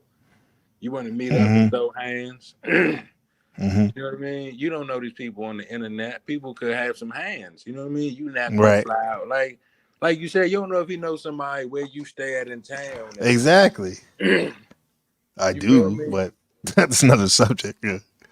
Yeah. Yeah. So it's like Yeah. you the one that should be flying. You white. You got the privilege. You should be showing up. You should be asking for addresses and drops. Because he talked that shit with me, and I'm like. Mm-hmm. People die around here. Like, so you come out here I where know. I'm at. You in I the know. jungle. You in the jungle. You're, I don't know where you're not you just at. playing around like Malibu, whatever that John M. Kennedy movie. Remember, where the guy was just Man, playing in the hood. look it No, you up. live here. You're from there. Look it up. Look at what's going on around here. The internet, it's all over in there. Look it up. What's going on around. You come around here with that shit, man. Man. That kid that just left, the kid that was in here screaming and yelling. They on the internet. No, matter of fact, let me put this little nugget in the airways for time. Go ahead, Cole. Them I don't want to say the dudes, but the where Yeah. he is located, the guys from that vicinity got this legendary case. This is one, but this is one that the whole country knows. So I ain't saying nothing crazy. But it's a famous true crime episode where this guy kept writing letters to the governor like, yeah, I cooperate with the government, but they keep moving me from prison to prison. But because it's D.C. and they scattered all out through the federal prison system, everywhere I go, they at. You know what I mean? And I'm on the ticket as a cooperator. You know what I mean? This is trouble. They end up hitting this dude 107 times and got the death penalty and all for it. These is the type of dudes that's around just that part of like, so it's not, it's like Tommy Illuminati, you is playing. It feel you playing. I swear you playing. You playing. But I still wouldn't mind, you know, like you said, setting it up. We could go back and forth now. I don't know how you feel. He done called you all kind of niggas, so I don't know if you, Right. how you feel. I don't want to have anything to do with them. That's my stance, right? But here's the thing: you bring up a good point. Like, and I respect that. Where you said like once somebody says that, that's a no go for you. You know, it's like you or at least you're gonna look at them like he's an enemy, right? Because this is no matter how nice they are, want to act like they are. That's probably in the back of their head. They're suppressing that shit because look how quick he said it with someone that was like, just I was cool with them. Like, I mean, meaning I was just like everyone else I know that I was respecting him, right? Just like I respect other people and whatnot. But maybe I'm learning from this is like I learned something from you is like it's hard to respect people who don't even respect themselves, really. Hey, I remember I had told you when them guys first came into play. I said, I don't want to fuck your situation up with them, right? Because I'm like, she said he did. You feel what I'm saying? I'm like, I know I may get the clashing with Yeah, somebody right, using that N word, we gonna right. clash. But Yeah. if you getting progress and getting getting your goal accomplished with them, I may get in the way of that. You know what I mean? So it's Yeah. like the respectful thing for me to do is, I'm willing to give it a shot. But the moment motherfuckers, we get to going back and forth, it's like, all right, He well, man, you pointed it got at me. That's what it changed because he pointed, like he always would say, like I don't point it at people I like and stuff, whatever. I mean, to be real, regardless, you shouldn't be talking like that anyway because it's a vile word, a disrespectful word. You know what I mean? This is bad news. Let alone if you point it at this person or not. It's just you're being a fucking evil person, garbage person by using language like that. Trying to hurt somebody like that. And I And mean, I kind of had a good hunch that this was gonna come to pass because Shadowback said the same thing. you feel what I'm saying? I'm like, Yeah. I love you enough. This is what I used to say. Well, this was one thing I heard growing up. Uh I love yeah. you enough to let you leave and come home, Mm. right? So it's like Yeah. if like you said, Shadowback, like other people might have felt like, man, I don't know about them dudes. Like I wouldn't fuck with them dudes. And it's like Nah, if he you hates him. still, You don't you like see him, what I'm yeah. saying? If you still Yeah. get down, it's like, all right, Yeah. well, you still family, and it's like when the shit go wrong, you can come home, bro. Like, Yeah, you'll man. be back. I You'll be back. appreciate that, man. Bro, like that makes me I'm getting like kind of verklempt now. Like I really appreciate you having that fortitude because bro, I missed you, man. You're my Yeah, dog, bro. yeah, It wasn't yeah. been No, like 8 months. Something that's what I'm crazy. saying. I'm getting That's what I'm emotional right saying. now. No, it's all love. Yeah. So it was like, Yeah. see, that's a demonstration of on code, right? Yeah, definitely. We Absolutely. You hear this? Yeah. yeah, you feel what I'm saying? It's like Yeah. we understand the bigger picture, meaning hmm uh you gotta understand people have room for error, right? Nobody's hmm perfect. So just because Yeah. something don't go right, we as adult males have the choice to say, you know what, this is how I choose to react to it, Yes. right? And that choice aligns with moral, upright, respect, justice, honor, hmm shit like that. So it's like it's no different in a prison setting. If we was in jail and you was doing business with the white boys and hmm motherfucker like, man, be careful with them motherfuckers. You know what I mean? You know how they feel. Yeah. And you like, man, the white boy took my motherfucking package. It's like, well, we're not gonna Hmm. let the white boys knife you up and hang you out to Yeah. dry. It's like, well, you could Yeah. come home and we just go to war with the white boys. hmm I mean, they're gonna tell you like, man, you know what happened to month. I told you them dudes was Right. sketchy. Right. And it's like, yeah, Yeah. people, other people would tell me they were sketchy too. So it's like, hey, but we not going because that shows to the cracker like they ain't shit. You feel what I'm saying? Like hmm they left you out here to dry, and we, spamming your channel or making videos about you and shit. So it's like Yeah. that ain't. It's a lot of they got white power and white pride, but I'm Yeah. black and I'm proud too. So Right. yeah, it's like nah, Yeah. like I Yeah, mean, man. Yeah, cause I feel you, man. I appreciate you, man. And like the only thing I got, like I did learn some stuff about YouTube because I think that was the building point for me was he told me a lot of shit about the YouTube thing, about monetization and all this other stuff. But yeah, all the other shit, bro. Yeah, it's not worth it being around somebody like that. And I mean, that's his trip.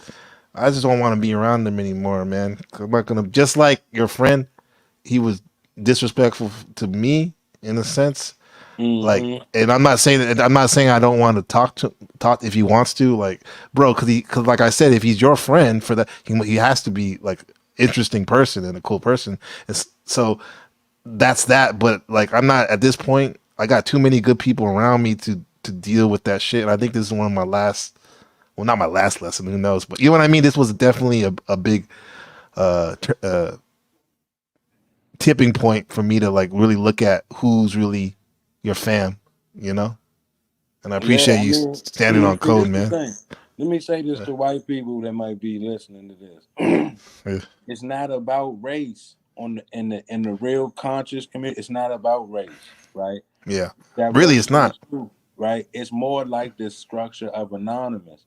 If you fighting against evil, we on the same side. So if you using the N-word and you feel a way about black people, you on the opposite side of the line with me. I don't care. You could be black as the blackest of all people, and if you Like got Jesse Lee Peterson. if you Jesse Lee fucking Peterson, no, you better not let us catch you. Don't come. You better stay in the gay bars. Come, you know what I'm saying? Like, no, That's been exposed, definitely. Yeah. Right, you see what I'm saying? That's a good example. So yeah, it's not about you white or not. It's if you, as Seti would say, if you banging on the beats, then we in the same army. White or black, huh? Asian, all that shit. Yeah. All that. If you a freedom Because this fighter, is a we in the beast same system. army. Cause it's a beast system. That's what I got from Machine Lies. And even in his funk, Tommy talks about the beast system, but people don't realize, you may think you're fighting it, but you're a part of it. Yeah. You know? Yeah. But we're gonna save some of it for next episode, man. I'm gonna go on and get out of here, man. We're gonna maybe we get into that in the interview. Maybe we get into a little deep in that into the interview. We're gonna know all that. We want to know all that good stuff on code 24/7 lore, because we haven't even tapped into your archive, which is ridiculous. It's prolific. You know? Yeah, it's an open book, man. We could talk about it all. Right, man. Because you always bless your subscribers and fans. Now it's time to you to get your flowers here and now. Hey, I appreciate that, man. You know, I show love to the subscribers, so yeah, I appreciate that. Yeah. So let's do it out. Should we do can we close it out with the video again? The at night, I think of you, the Ghost Town DJs. Let it run, okay? Yeah, parental discretion is advised. So this has been Surfing the Apocalypse, episode 22, the return of the legendary On Code 24/7. And this has been Freakniks Are Freak Offs. And I'm your host, Blaxican, NBC The Game. And we'll see you next time. Peace. Much love, my brother. Much love, brother. Peace.